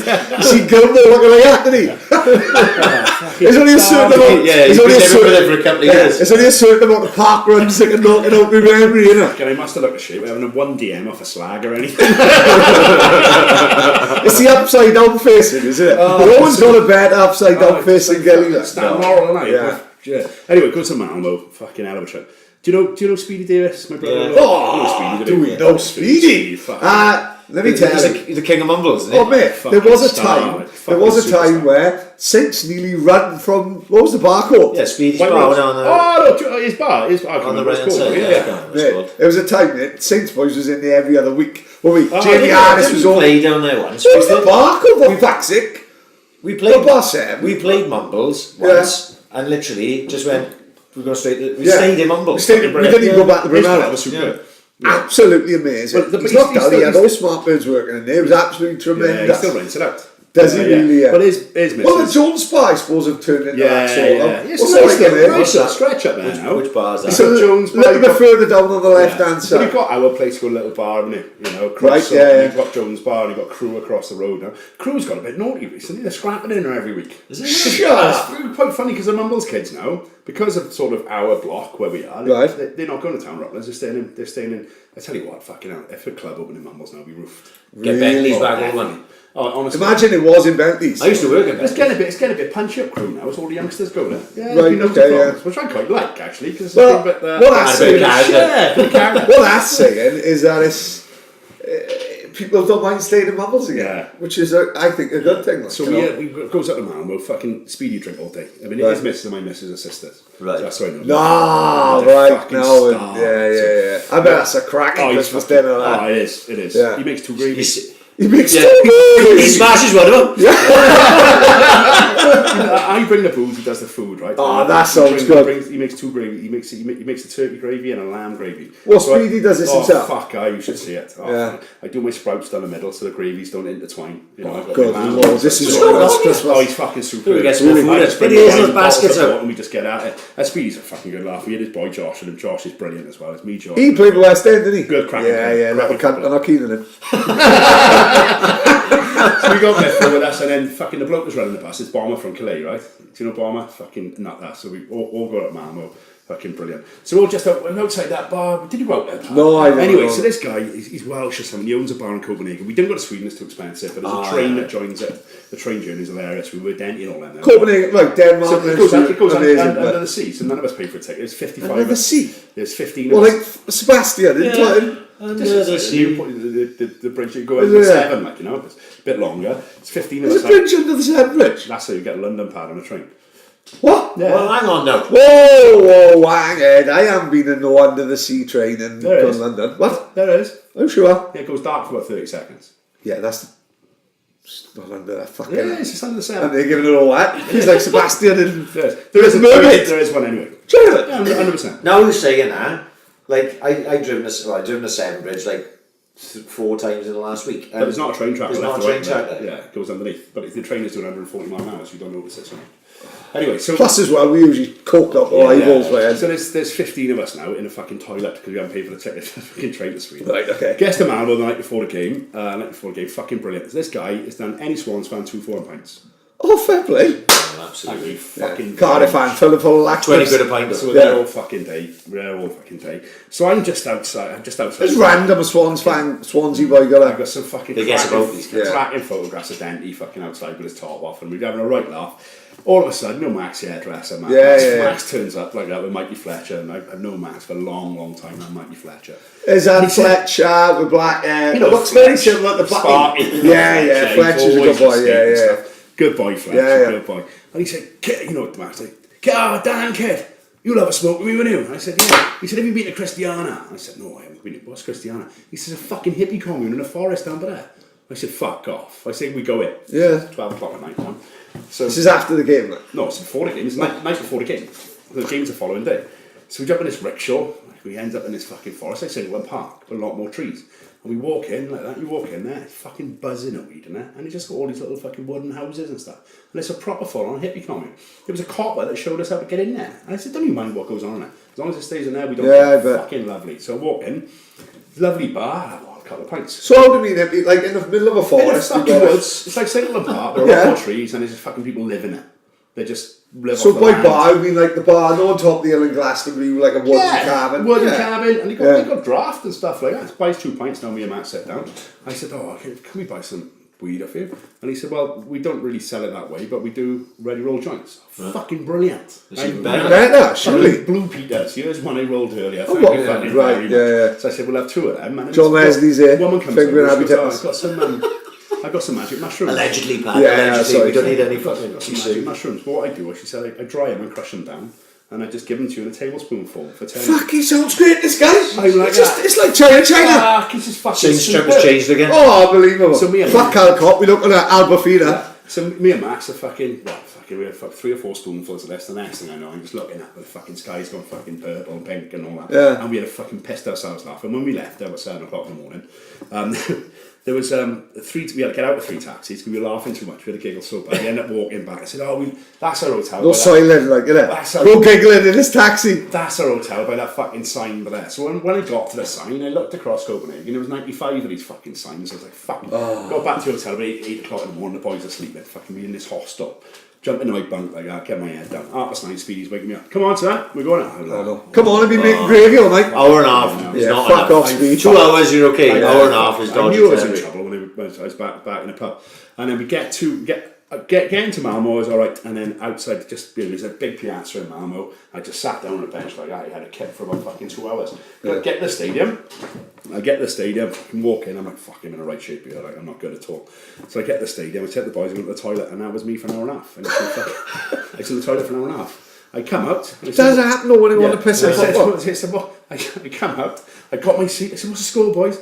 They said, the referee's just blew the fucking final whistle. I was like, It happens with it. I know, Yeah. Swans are in Europe. And I'm in Yeah. the fucking toilet having a sleep. What are we doing? Yeah, but then I had a fucking massive second wind and ended up going out with Josh at 6 o'clock in the morning. I was fucking... Then we had this fucking Serbian chap driving away home and all we had to drink was a bottle of neat vodka. I said, do you mind if you have a swig of this? Only if I can have some. Oh, fuck me. He's driving the car, you fucking He's doing lunatic. about fucking 150 mile an hour down this fucking motorway and he's just like, I got a bottle of fucking vodka. Like that. So I walked to the airport with a bottle of vodka. I got that taken off me. Oh, fucking brilliant trip. But I didn't see the game. Yeah, I think that's I that's fucking like that's saw one of the it, things that I fell asleep in the playoff final, wasn't it? You fell asleep in that game, didn't Yeah, you? no, the Barnsley Barnsley game one. I remember. The playoff final against No, the Perth game was Barnsley. oh fuck. The LDV fans was Carlisle. Oh, Carlisle was the greatest day of my life. Oh, fucking... Was that the LDV Vans? Yeah. Oh, fucking carnage. Fucking ridiculous. Yeah, So, brilliant, like before the game, I go out. I go to Monkey, I leave Monkey at 5 o'clock in the morning, I'm fucking off. Oh, my that's a bins. shame Monkey went. The Monkey's Oh, a good what a player. club that was. I seen Sean Ryder in here, Donna shook his hand. I- Fucking Don coming in nickers. It was early kick-off, wasn't it? About 11, 12 o'clock, wasn't it? No, it was 3 o'clock. Was it 3 o'clock? What? Was it 3 5? o'clock kick-off? No, Oh, it you wasn't. sure? Yeah, I think so. Was it? No, you It was. We walked into... 1 o'clock. Mate, We it was walked in into Prince of Cardiff at Wales. 6 in the We morning. weren't. It was in car. We walked into Prince of Wales at 9 in the morning. Still early. And So did 3 I. o'clock This kick-off. is my point. Right? So I went out, I was in a fucking mess. Got home, burned up to shit. Charlied up, pissed. Got to sleep about 6 o'clock. Mrs. wake me up 7 o'clock. Dan, you getting the 8 o'clock train, mine? Dan, I'm Fair like, play, "Ah." she's cool. She's like the equivalent of brilliant. John Watson, isn't she? She's brilliant. Tina So was smothering me. I got up and I'm in a I'm in a fucking pickle, right? I'm in a fucking pickle. I'm like, I'm in a shower. You know when you sit down in a shower? I'm like, I need to sleep. I'm Shower, I haven't got a shower. I'm sitting down, I'm sitting down under the tap. Yeah. So anyway, so we get in a train now, and I'm having a couple of cans in a train, straight into Prince of Wales. But I got to about 10 o'clock. You know that hunger hits you. Yeah. Because I've been on a No, like that Snickers advert with John, isn't it? You're not you when you're hungry. yeah. you But you know gotta force something that pit of your stomach. Fucking, I got to eat. I just got to eat. I haven't eaten for 24 hours. I'm on a piss. I got to eat. So I hit the door. I'm going to get some food. He said, "If you go out, you're not coming back in." Oh, I you said, are about fucking hell. He said, "It's just one in, one out. Look at the queue." So I had to stay in there. And I was staying in there drinking. So I'm like, "Fuck me. I got to eat. I got to eat something." So we leave there, go into the game. Fucking fantastic. Fucking lovely. Go into Burger King. Get the biggest fucking Burger King again. I turned round, it was a shitty day when it was pissing down. Yeah, I exactly. turned round like that, the Burger King floor was soaking wet. Right. Oh, I you did did that that, too. did you? And I fucking went straight on my ass. Fucking burger went up the air, landed in a puddle. Oh, you twat. No. Goes back up. Big burger, please, mate. Gets this big burger, like, fucking lovely. I walk out, 2 girls start fucking fighting with each other. And they fucking flail an arm, fucking hit the burger goes up in the air, fucking straight in the puddle on the floor. I'm going, like, I can't believe this. I go for the hat trick, I go back in. Big burger, please. Lovely. So I'm holding the burger. This is like the advert, isn't it? Fitted to fish my wife. Yeah, so I'm holding the burger like a fucking baby now. So I get out the Burger King, get away from Burger King, walk to the stadium. I lifted out the burger, walk straight into a fucking lamppost, fucking burger. You just want destined. Oh, this is fucking nightmare. So just get me in the stadium, just get me in the fucking ground. So I walks in the ground, paid about 67 grand for one of those foot long hot dogs. Yeah. So I've used my head now, taken the hot dog out, put all the ketchup underneath and put the hot dog on top. Oh, fucking lovely. That's because he works in the industry, So isn't it? I sat down at my seat now, I'm sitting next to my mate Nick, fucking lovely. We're in the cup final now. Swansea girl in front of me, done rare nice for the cup final. Yeah. I fucking Which is went, exactly what we ate. I went like that with the hot dog, I squeezed the fucking hot dog fucking shot out, whacked her in the back of the head, she's got ketchup all over, I'm like, fucking hell! Don't like that video with that woman has those hot dogs in her face.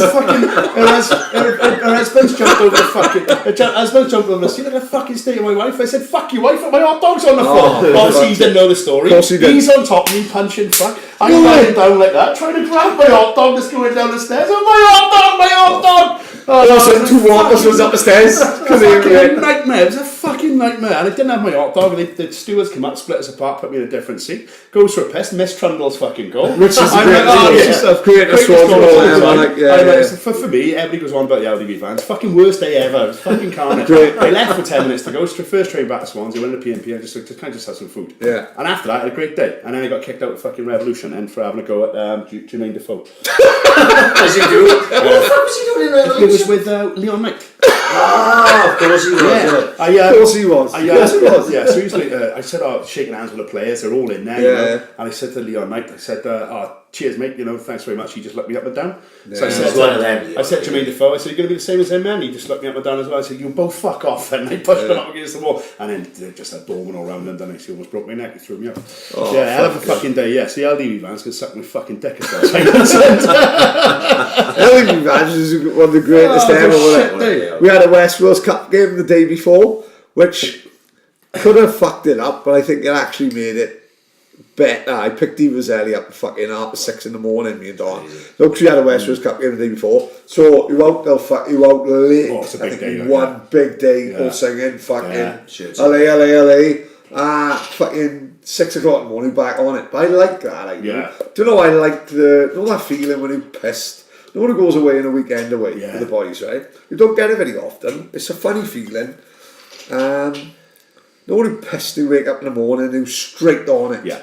Like, you know, everyone who probably listens to this podcast will understand that. Because we've all done it. We're all the same. We're all the same. Wake up in the morning, so wake up in the morning. Sandwich. Yeah, you wake up in the morning, hammered, who's straight on it. All of a sudden, then 10 o'clock in the morning, like, this is the greatest day of my life. Yeah. You know, it was 10 o'clock in the morning, listening to James Brown. Yeah. And you get Ryan singing "Get On Up." I'm a days I'm you a fucking big remember. fan. I never get hangover, so I can just go straight Yeah. on Oh, it. yeah. Straight on it. My missus like that. She never hangover. Like, No, just keep going. Just keep going. Very rare. I get horrendous. That's one of the reasons Donna give up more or less give up drinking. Donna's horrendous hangovers, hangovers, Donna's hangovers were the craziest thing I've seen. She'd be spewing, pissing and shitting all at the same time, which wouldn't be so bad if you weren't in bed with the cat.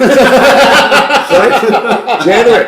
Never seen fucking like it. It was like bleeding a radiator. I don't get the spews of the headache. Oh fuck! Now I've been in work and I'm just serving tables, thinking, what the fuck am I doing in work? You're serving middle class people fucking beef Wellington. That's when you're going fucking wrong. And some of the shite I got to listen to. My iced water's too cold. My coffee's too hot. What about, hang on, what about... Bernie's my fucking favourite. Excuse me, what's the matter? He said, my ice cream's too cold. Honestly, some of the crap... What was the phantom shit that you had the other week? Oh, fuck. Have you seen my bog vlogs? Yeah. What's the only one I've seen? Right, so have a look. It all started off in Verdi's, right? So it started off... I went to check the toilets and someone had fucking wiped their arse and just stuck the fucking tissue. Which is a little bit random. Why would people... So I just took a video of it. Bear in mind, nice people go to Verdi's. Some dirty fucker had just put the shit. So it started off as a bit of a joke. And then the following week, I said, right, Saturday night again at Verdi's, pleased to report, toilets are fucking spotless. Main reason being, have a look over there. There's my chair and my newspaper. I've sat in here all night, making sure no one is shitting on the walls. Yeah. This is my bog blog. And then I said next week I'm gonna get some beats in here, you know. And he was like fucking little Lukaku with the toilet. yeah, I'm gonna put some perfumes in here and some fucking aftershaves and all that. And it just and it became a bit of a joke. And then the following week, I did. Verdi's had closed, but I put aftershaves in there and put some music in there. I said, "Oh, look at this! I'm ready. You know, I'm ready now." And all that. It's been a bit of a joke. So I started working at Bistrot Pierre, and the fucking same thing happens again. But I let they fall with it wrong. Give him the phantom raspberry blonde on there, the two Roddies. That one, yeah. that one you took the video the other day, that is like someone's just gone to the side of the side. That is pure weird. So some Kenny said to me, he said, that's an accident. I said, if it was an accident, it'd be left, right and centre. That is perfectly positioned, isn't it? That's just weird. Move their arse to one outside and shit on the floor. Some of the stuff I got to deal with. Is it because they don't want to sit in a seat? Then I would have got a ring. The shit on the floor. Animals. People are fucking gross. Honestly, some of the crap I have to deal with in toilets. Yeah, but they're all nice people who not serving in the Windsor Cafe, you know. You know, technically you're serving in like some of the best places in Swansea, and people are fucking taking Dr. Who's on the floor. It's not actually normal behaviour, is it really? Well, no, do you remember there was a fan, when I was working nights in Royal Vale, there was a Phantom shitter. Everyone thought of Johnny Slew was brilliant. The Phantom shitter. The Phantom shitter has struck again, and then like shit all over the best one he done, he shit on the ceiling. It's still there to this day. It's dry brown on the ceiling. Who's going to clean that? For fuck's sake. The cleaners like that. Listen, I'm on 170 quid a week. I'll pretty much deal with the floor, but I ain't gonna jet wash the ceiling. Fair enough. It's still there to this day. Big brown mark above it. You're scared to go in that trap just in case a little drops on the way. That's the thing, you see. I can't ask the cleaners to do it. I can't ask the staff to do it. It's just fucking muggins has got to clean up. It's fucking disgusting. I had a tea towel around my face. I had a big... Like the Taliban. Right. I had Like Jihadi John, when, man. when the chefs are cutting fish, they Jihadi put Dan. these plastic aprons on it, these big gloves on it with my fucking Yeah. shoulder. Have you seen the film The Beach? I love that. Oh, yeah. The guy cooking the fish every day. Get me soap. I can't get the smell of fish. Yeah. Do you know I love that film? Do you know I still do you know dream of? You know that the scene. Do you know what I want? One of my bucket list things is to walk on the beach. I'd be Right, it's to In walk Thailand, on, isn't yeah, it? it's Yeah, to walk on that thing. It's amazing. And in my earphones, I want All Saints. no, Moby. Oh, yeah.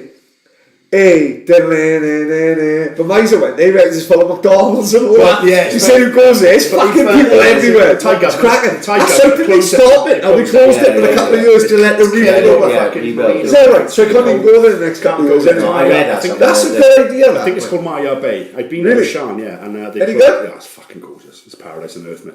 But they closed it. Imagine that before the film The Beach, Yeah. when it was literally Incredible. just But that. that film, The Beach, it's like it's all fun and games, and then the guy gets bitten by a shark, and it takes a massive nosedive, isn't it? Which And is he what blows happened. fuck Which is up what happened to that girl from Leicester, wasn't it? All the Leicester rugby fans left her, and the fucking when Dan fucking speared her. She's screaming. She's screaming. On the like, side of the mic. fucking what's it? Eddie Jones is like, you gotta leave her. You gotta leave her where But she she is. had a big fucking furry hat on. I couldn't hear her screams, could I? It was Danny Boyle made that film. Yeah, right? Danny Boyle got a I new. folded her as well. Danny Boyle got a new film Right, have you heard of called this? Yesterday. Right. What are they all about? The same film, and I'm trying to remember what I've heard about it. I seen the trailer for it, not expecting nothing. The film's called Yesterday. So it's got this, I think he's a Pakistani guy. He's riding along on his bike, gets hit by a bike, hit by a bus. And then he falls on, he comes round there and he's talking to his friend, he got a guitar, and he just starts singing. Oh, you told me, yeah. Yesterday. Did I tell you on this You told tonight? us, yeah. Oh, never. Yeah. Now I remember. All my troubles seem so far away. And the woman went, yeah, that's the best song I've ever heard. When did you write that? You went, I didn't write that. Fucking Beatles wrote that. And they were like, Oh, I'd seen the trailer. It looks and fucking they went, brilliant, yeah. who the fuck are the Beatles? Yeah. And this guy's like, all of a sudden, this guy is fucking headlining Wembley singing When I'm 64. yeah. This cheeky cunt. But I was like, what a fucking I've seen the trailer. Fucking superb. Brilliant. Yeah. Looks The amazing. film The Beach. Danny Boyle is class. Yeah. When I was out in Thailand, and I remember a couple of mates of mine been to Vietnam and Cambodia, and they reckon there's so much truth in that fucking story. Like, no, there's so many people that found it. But Right, the beach, okay. though, Not yeah. necessarily the beach, but not and- not the not idea of- not yeah. been to Vietnam, but it's fucking unbelievable. I want It's to go to forest, Vietnam. and the beaches are just Untouched. And apparently, there's loads of communes like Europeans have gone over in the 70s and 80s and I went, bet, fuck yeah. this, fuck off passport, they've thrown it away. We'll live here. Do you like the film? I think the film The Beach is brilliant. Yeah, I bet I the book said is it. probably Is it better. Robert Carlyle? He's fucking Yeah, brilliant. yeah. What an actor he is. He's Yeah. a great actor he is. So whatever It's- he's it's been good film. in. It's good Begbie, he's superb. Oh, Trainspotting. incredible. I still haven't seen I've seen it. It's brilliant. He's Super right over Really? the top in T2. Oh, he's Is amazing. he? Yeah. It's the best part about I've T2. never seen Robert Carlyle do anything wrong in a film. He's fucking superb. No, he's actor. superb, He's- yeah. in T2, he's fucking amazing. Really? Oh, yeah, he's brilliant. Did I tell him into The Punisher? No, well, you said, yeah, but I've got it on my list. I haven't got into it. Is it worth getting into it? Fucking good, mate. Yeah? Very good. Like I said, designated survivor. Not for us. No. Well, the Fuck one thing that. you boys been putting on WhatsApp and trying to catch up recently, I watched that Fire Festival one. Oh, Amazing. my God, amazing. I thought that would be right up your Fucking street. Yeah, delusional. yeah, I was amazing. fucking delusional. Amazing. I thought that would be right up your street because obviously the festival thing, Yeah. and then you just A lot of the money brass being- neck you got to after just Yeah. But he was, consider it. no, he didn't try and hide. He was just He didn't standing there, fuck. standing on the front of his car. Ja Rule. It's gonna be Ja Rule alright. don't give a fuck. It's gonna be alright. Just go in your tents now, even though they're fucking soaking wet. You know. But it's like we got a Glastonbury, don't we? But as soon as the Glastonbury's closed, they organise the next one straight away. Yeah, It's a totally spot 12-month on. process. It's like And people they've done it for 40 years. Yeah, people think it's just like they buries the toilets. He probably takes the toilets away from the tin and then probably puts But them they don't. straight They in. don't put the cows back on the field for 3 months after Glastonbury. They don't what? They keep it in the barns. The cows don't go back out of pasture for 3 months afterwards. That's Because what it all takes to clean up. the well, I think the pegs. grass. Who thinks So of the grass? piss and stuff. When it pisses down, 10 no. pegs. 10 pegs is the problem. Yeah. Because When the it- thing is, cows got 7 stomachs. They eat the 10 pegs and it kills them. Fuck. So they have to go. They literally go with metal detectors, like Find this all far 10 apart. pegs. They got Yeah. 50 guys, and it's a 3-month clean-up already. There's a big like headline in Glastonbury, big campaign. Leave no Leave no trace. trace. Right. Basically, they don't want anything left. We left Richard Crompton's car a bit. Honestly, we didn't give a fuck. Honestly, we left it there. Crompton come back in the camper van with us. We didn't give a fuck. It was like a Y-Reg Fiesta. You know, he took his fucking tent up. Crocker was working. I hope they don't listen to this. They won't have him back this year. And be back. We left his car up there and we stuck our tent in the boot. So technically, we left everything. We didn't give a fuck. Michael Eavis can fuck off. Have you seen it? Yeah, have you gone on YouTube Glastonbury the aftermath? Party, mate. Oh my god, absolutely crazy. Just got some guy- Crocker was like cleaning up. Well, if you clean up, if you use your head, like, and in the clean up brigade on the fucking Monday, like Crocker said, all the workers will stay there till Wednesday. So they'll clean up on a Monday, and then he'll have like a workers' party Tuesday, going into Wednesday. Well, Probably back- some of the best days. And he said, back he walked in- round, right? If you If volunteer, we got people like us, if if we got people like us who just leaves tents, he said he'd pick up all the tents. All these people, cleaners, pick up all the tents, stick them in a van, fucking sell them on eBay. You know, we've got 20, 30, 40 tents and everything. And they're like 50, 60 quid a pop. 50, Easy, 60. and the rest. They fucking £300. Oh, we always Mate, leave late Monday afternoon. Oh, always leave. We mate, don't if rush you're out off- in the morning. I'm not sitting in traffic for 7 hours. Great So shot. we stay on a Monday. We stay, chill out, try and sober up a little bit, have a little bit of a tidy up, and then just walk around. No one's in that tent. You got a fucking Burghouse tent. Yeah. £400. Well, I'm having that. Yeah. You got fucking No one gives a 90 fuck. tents in my garage. Don't forget, man, if you've got fucking Sophie and Baxter from fucking Cambridge, Oh, they don't care. who spent fucking £500 on their tent, but they write off it from fucking Meow, they ain't gonna pack that tent away, they're gonna leave it there. That Glastonbury aftermath was frightening. Like the guy just riding around on a bike like this quad, Yeah. and it's just got a video camera. And it's a fucking shambles. The whole Oh. place it's minging. And he pick up Pringles cans and there's a shit in it and stuff. Nice. So what he done, he took it to Bistrot Pierre and chucked it. A dirty cunt Gilmore. But yeah, it's fucking. We always leave late to eat. We would probably That's a laugh. great show. We've actually been kicked out a few. The guys got to go. But if you volunteer at Little Pit, man, you get your ticket money back. Yeah, that's... If you say, look, I'll volunteer, but fuck on a Monday. I mean, Oh, what happened? We've had a weekend, but then Yeah, you if say, you say, I'll look, come out. Oh, I didn't realise you if could do they'll that. give you, they'll just walk in. What? They'll give you mine back. If we do a Tell you day's, that shot of my life. If No, you we do go in days- fucking June. Yeah. Telling me working, she will want if it. we do a day's letter picking, they'll give you the 250 quid back in cash. Never. Yeah. We've done it a couple of times. Really? When we, sort of going through that sort of hippie sort of weed. Yeah, and yeah. now it's like, fuck that, I'm going on. Yeah. But I've told what Sean's done. Every year we go to Mallorca. Great for the kids. My son's a bit of a twat, so it's only 2 hours on a plane. Like, it's a whack, really. Fucking hard Yeah. work. So only 2 hours on the plane. We always get a villa, lovely, nice and safe for the kids. And Gilmore, not McCann, lovely. Yeah, Got yeah. our own pool, a little bit more expensive, but it's so fucking cheap. You can buy a bottle of that for £2. Right, yeah. Nice bottle of wine. There's 16 cans of Estrella, the can of Coke size. They're €4, mate. Yeah, only thing I got to tell you, you were always with the kids, mate, who was getting after you, smashed up your skull. Take it, So, Leave that to me. No. huh? Leave that to me. Leave that to him, Well, right. we go in a group of about 8 adults, we take it in turns. It's boys' night, it's That's what the McCann said, mate. What's happened now? So anyway, Sean found this fucking deal in Palencia in July, fucking lovely. He goes, Dan, have you seen this? And I can get a flight for £150 for the 4 of us from Cardiff. And if my daughter, because she's got over 90% school attendance, and they'll let you go out the season. Yeah. Fucking lovely, so much cheaper, isn't it? Yeah. I said, book it, just fucking, we'll never get that price again. Do what, It's like- fucking 3-bedroom with a pool in Palencia, get it, book it, lovely, happy days, she booked it. And that was that. So about a month later, I said, what's the dates on that, babe? She said, 1st of July, it was Monday the 1st of July. I said, that's the Monday after Glastonbury. I said, we came back from Glastonbury that Monday. She went, oh, fucking hell, we flying from Cardiff at 2 o'clock in the afternoon. Fucking hell. How are you going to But it could be amazing, You can't get man. out, can you? Well, you can. You'd have to leave at 4 o'clock in the morning and come home on a Sunday night. Right, She's but like, I've drive. known a Sunday Normally I night. go for Glastonbury, I'm in bed for 2 days. Yeah. But I got to get on a plane, I got to fucking fly. But it could be, I if got you to hire fight- a car and drive 2 hours north. No, if you fight through, where are you flying from? Cardiff. If you fight through that Monday, you could have the greatest come down week ever, because you in Spain. Couldn't it? Right. Couldn't it? The only, still something. I'd say the only, fancy a little week. do you know the only Between problem the two. we've got? The only Oh. problem we've got is the flight time. If it was flying at 8 o'clock in the night, I'd say you've got the best come down week ever. Oh. Because it is such I know a what thing. I got Glastonbury Blues. No, there at the airport. You got to put fucking chains on them, innit? Oh, Glastonbury Blues is a thing, isn't it? Oh, it's massive. It's Mate, massive. that fucking that week I finished with Donna. Told my old man he won my real old man. I was adopted.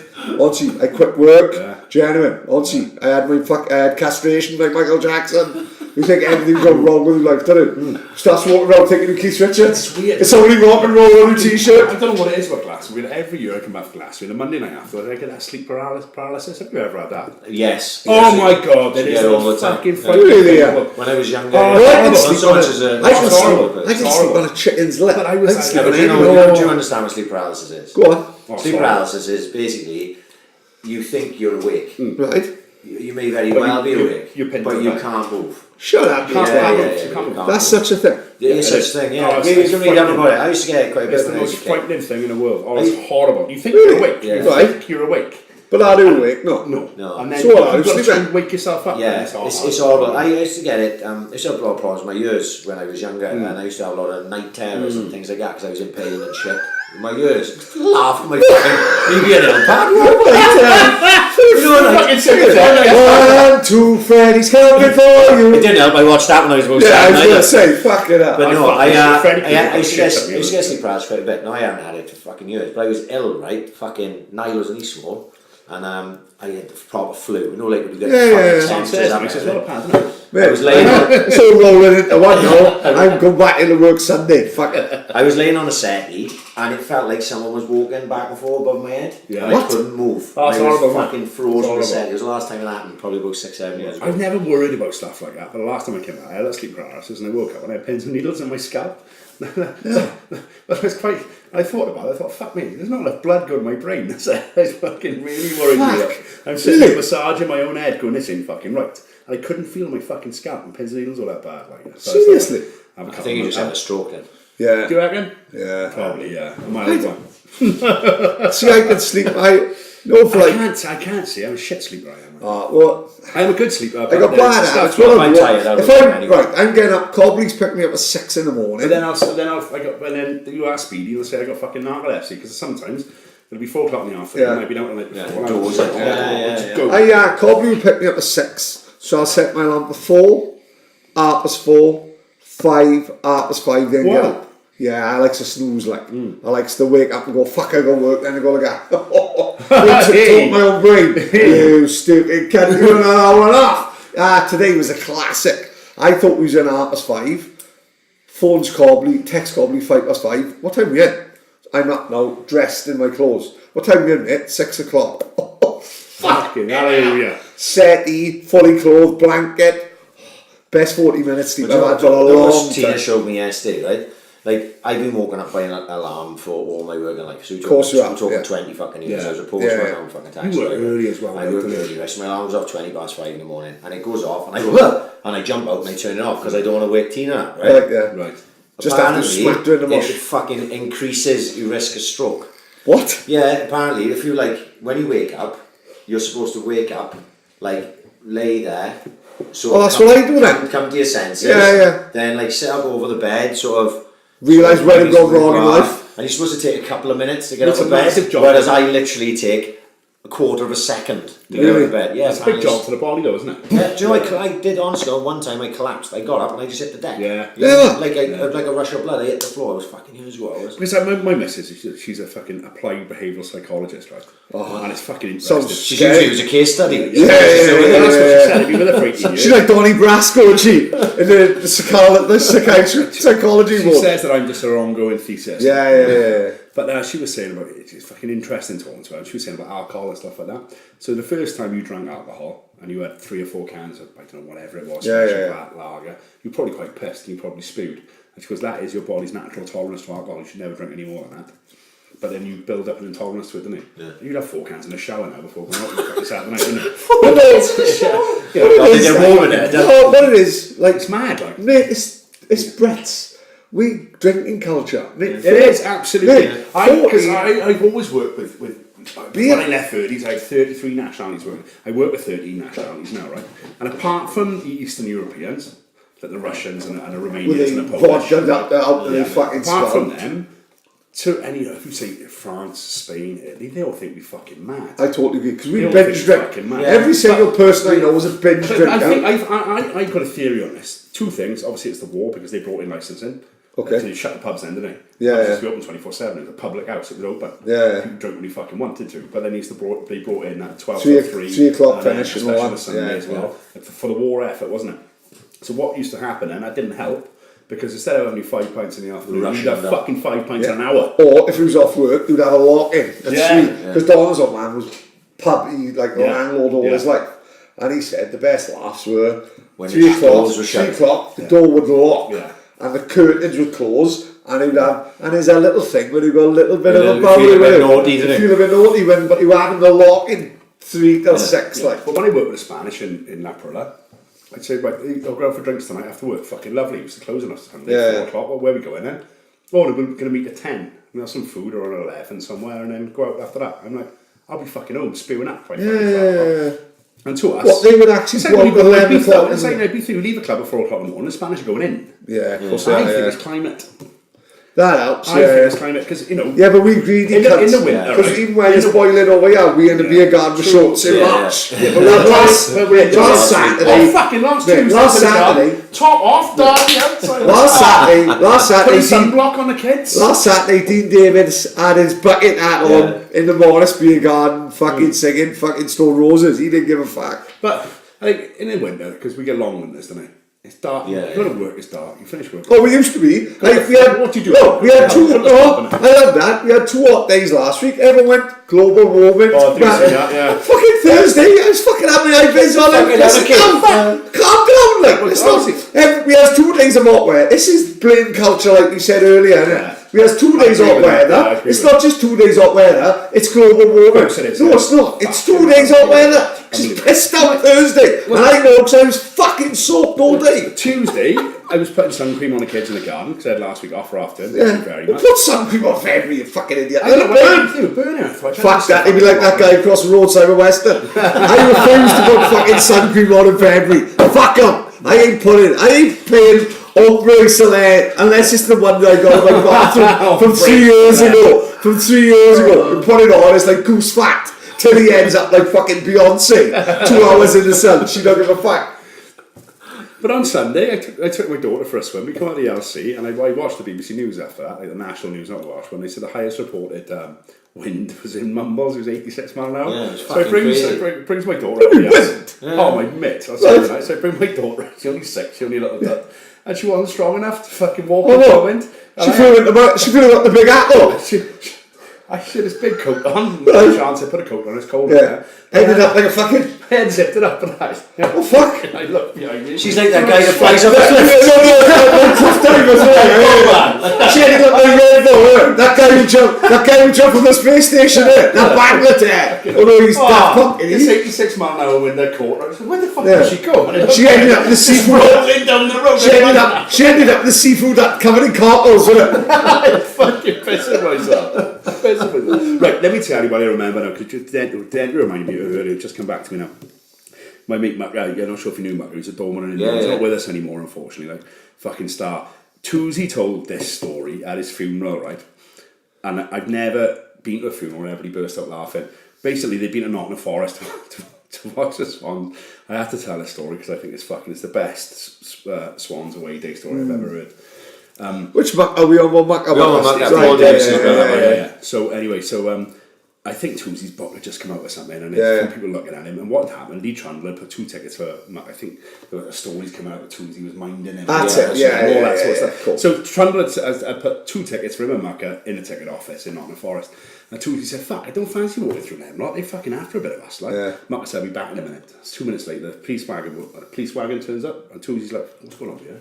Doors open. Mucker, "Come on, I got us a lift." He said. They drive around the city ground out the front, go into the reception, pick the tickets up, lovely. Go back into the Swans fans, go in the away end. 20 minutes later, Trundle scores. Mucker's disappeared. I was there that day. Yeah, Mucker's disappeared. He's hanging off fucking Trundle's back. Gets arrested. So lovely. So the police took him away. 2 weeks later, they got back up to court in Nottingham. And the judge turns around to Mucker and he said, "Mr. Davis, would you mind telling the court why you went to the field of play and jumped onto Lee Trundle's back?" And he said, "I want to thank him for the tickets."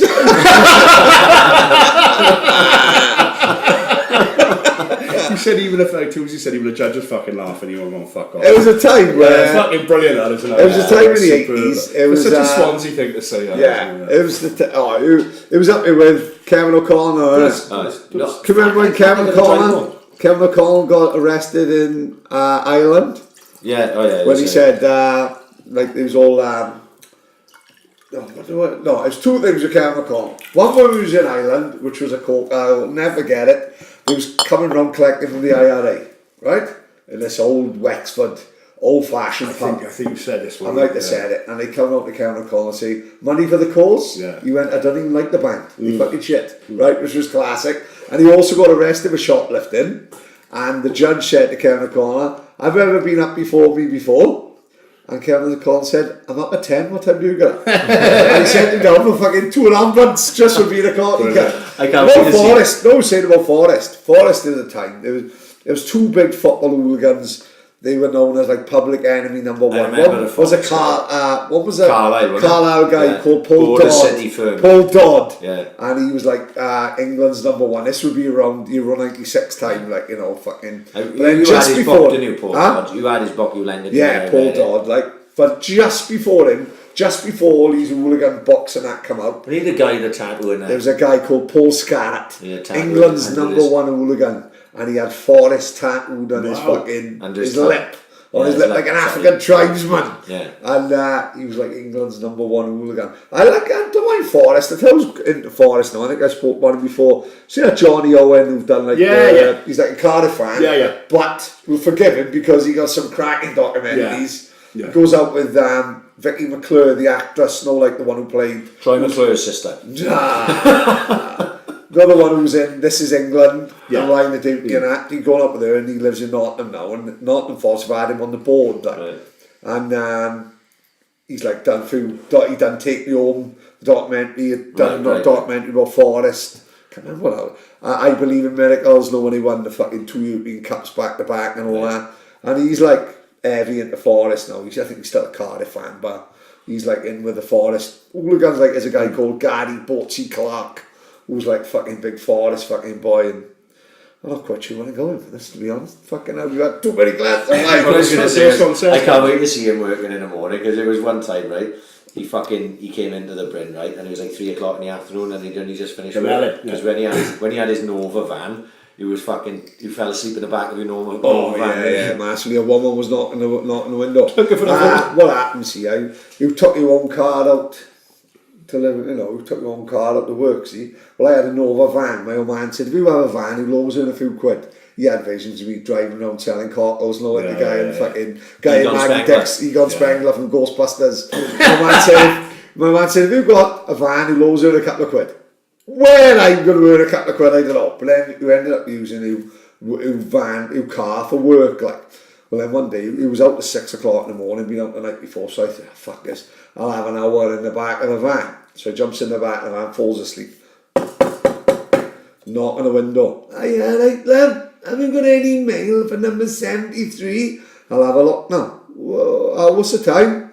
It's 2:15 in the afternoon. I'd slept for 6 hours, Fucking mate. hell. Had a full fucking car full of fucking Yeah, mail. you're full delivery. Honestly, it was Saturday, I think, I finished on Tuesday.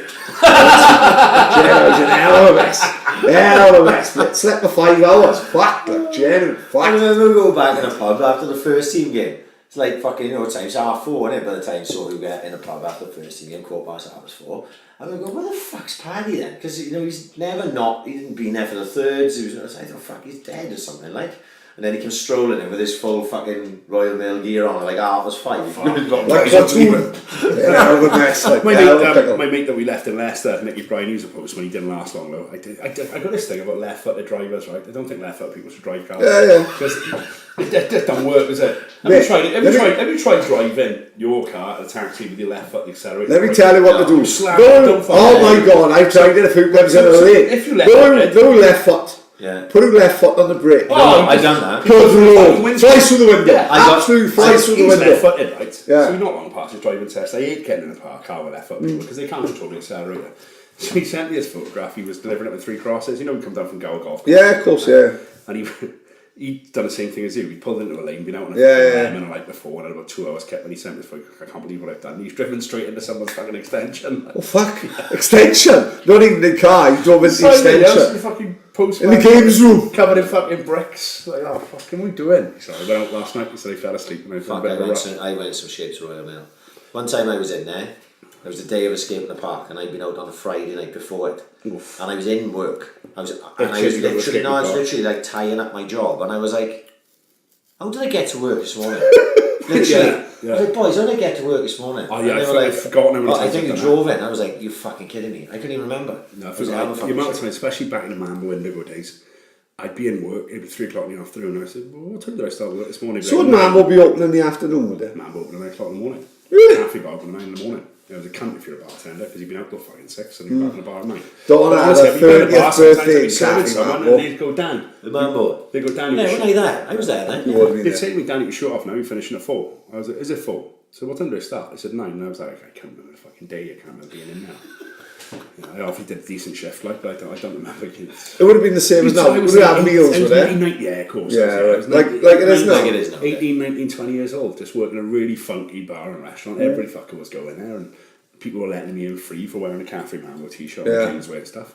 But fuck, I worked half of my life in Cafe Mambo. Don't remember being in there. Oh, I loved working in Shades, mate. It was Brilliant laughing. Absolutely brilliant. Like Indigo behind the bar, fucking superb. I mean, the staff used to bring party bags in. We used to have these things under the bar called really useful boxes, and that's what it's a stupid little thing. We bought it from Macros, you know, to put ice in to keep more beer. Yeah. Really useful boxes. And I'd go down and get some Smirnoff Ice, and there'd be like 9 lines on top of the box, like I have one of them Smirnoff Ices and stuff like that. That was really useful. Yeah, very useful Yeah. box. That. Like, Got it through you the- couldn't lift the lid off. We haven't got any Smirnoff Ice at the moment. Can you do your fucking lines so I can get these fucking Smirnoff Ices out? Yeah, it's crazy fucking thing. But only brilliant about it, you know. I loved it. I did. Yeah. I loved it. I worked. You worked in Britain as well, didn't you? Yeah, well, originally I worked The in fucking pub out in the was Sandland brilliant. I Club. used to play football, Clay Colts, used to play Sunday football against them. Fucking laugh I was going back to that pub, mate. Well, I worked in the Sandland Club.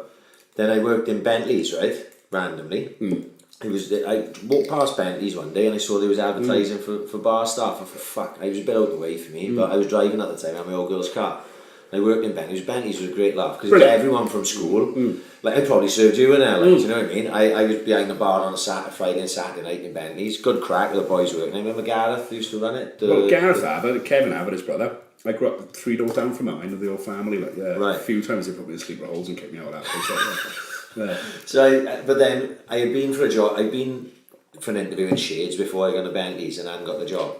And then they'd lost staff and they rang me. And I was like, fuck, it's down the road. I could walk to fucking Shades from my house. Yeah. I worked Friday, Saturday night Shades and it was amazing. It was fucking amazing. busy It was as like a well. night out. It was like a night out. I was working. Indigo I was was a night out sober, for us. but it was just a hell of a laugh. Indigo's a night out for us because it was a cocktail bar. So we used to have a Key West cooler, had 4 ingredients in it. MSO had 4 ingredients in it, and one of them was vodka. But we wouldn't put vodka in any of them. So you pick up your Midori, you pick up your peach nuts, pick up your blue curacao, pick up your fucking Baileys, pick up your fucking Malibu, pick up your fucking Skimmer, and forget the vodka. So every cocktail we were making, we were making half a shot of vodka. So I'd be like, right, I got 8. How many you got? 15. I got 20. Fucking lovely. 12 bottles of vodka. 28 shots in a bottle. Lovely. We got a bottle now. Lovely. Yeah. Let's have a couple of vodka Red Bulls. And you do half a gurner behind the bar. And a couple of lines of really useful boxes. I used to look at the bar sometimes. As we like to call it, Wednesday. Yeah. I looked at the bar sometimes. We'd 9 of us behind the bar. I just looked at the bar and every single one of them like, fucking shape on me. Like that. Yeah. Brilliant. Close the bar down, straight to escape. Fucking superb. It was great days. They used to, Wayne, who used to run Shades, he'd write us tickets, we'd walk straight to the front of the queue. Always. Yeah. Always. We'd have our gear on, like me and Barry used to work in there, and we just fucking walk straight into Escape. Like. For us, it was Monkey, Barons, Escape, Ritzy, straight in. No queue. Brilliant. It was Do you know what? At our age now, I think Barons will be good for us right now, mate. Don't forget, they wouldn't be playing 80s music now. If Barons was open now, they'd be playing Shed 7, James Happy Mondays and Oasis. Do you remember? Think of how good Barons would be for us now. Super. 2 floors of music, right? Barons? Our age, Yeah. Do you ever go to Barons on a Wednesday for funk night? So nice. I went once. Fucking It's superb. ridiculous. Great night out. Yeah. Even in Yeah. it. Even. But do you remember when Barons, like, do you remember the Scottish rugby fans? No, they still love that. they still do go. see you see that photo, tremendous. Pilgrimages, is it? Yeah, they used to come down, they used to stay in Swansea, go to Cardiff for the game, come back to Swansea. When they arrived, and this rugby club or whatever, they're from Scotland, they've been coming to Swansea for 30 years. They arrived in Swansea and Barons were closed. And they all stood there, they had a minute's silence, They they had did like they had a lone pipe down. Yeah, with a kind of coughing, like. And they had But imagine how good Barons must have been for like them 40-year-old man. fantastic. Like the 40-year-old man who go to this nightclub full of 40-year-old people. Yeah. We're playing They all 40-year-old music. stayed on the arches, fucking Yeah. £4 a night or whatever it was. Yeah. Did you ever go down there arches late at night? Oh, I tremendous. spent a couple of overnighters in it. Me too, Kemble Carnes, arches, fucking superb. Great days, man. I think we were spoilt, mind. Because when I speak Well, like, like, I took one bird back the arches, cost me 10 quid, licked it out for fucking 4 hours. Genuine. Licking up usually cost me 12 quid. fucking, Let's be let's have it right, didn't it? Dad, You know what I that's mean? the story of my life, man, honestly. He's got to escape, you fucking confident as fuck. Chopper tells me, you're novice, like trying to play snooker with a rope, isn't it? Oh, he's got Thumb out of soft, you go, come on! Just give me some blood! Just give me some fucking blood! He's like a motherfucker. Just getting away. I let one bird out so long in the arches, I had a locked jaw. It was like when I got it by Steve Jobs in Jubblies. Do you know it? I had to go to the hospital to have my jaw wired. Worst ever. I just gave up in the end. After about a year, I was like, right. After a year. I was going to say after about half hour I was. After about, yeah. Phil was in the arches. That bird was like, who's that guy in the German guy who got a fucking lock in the attic in the cupboard?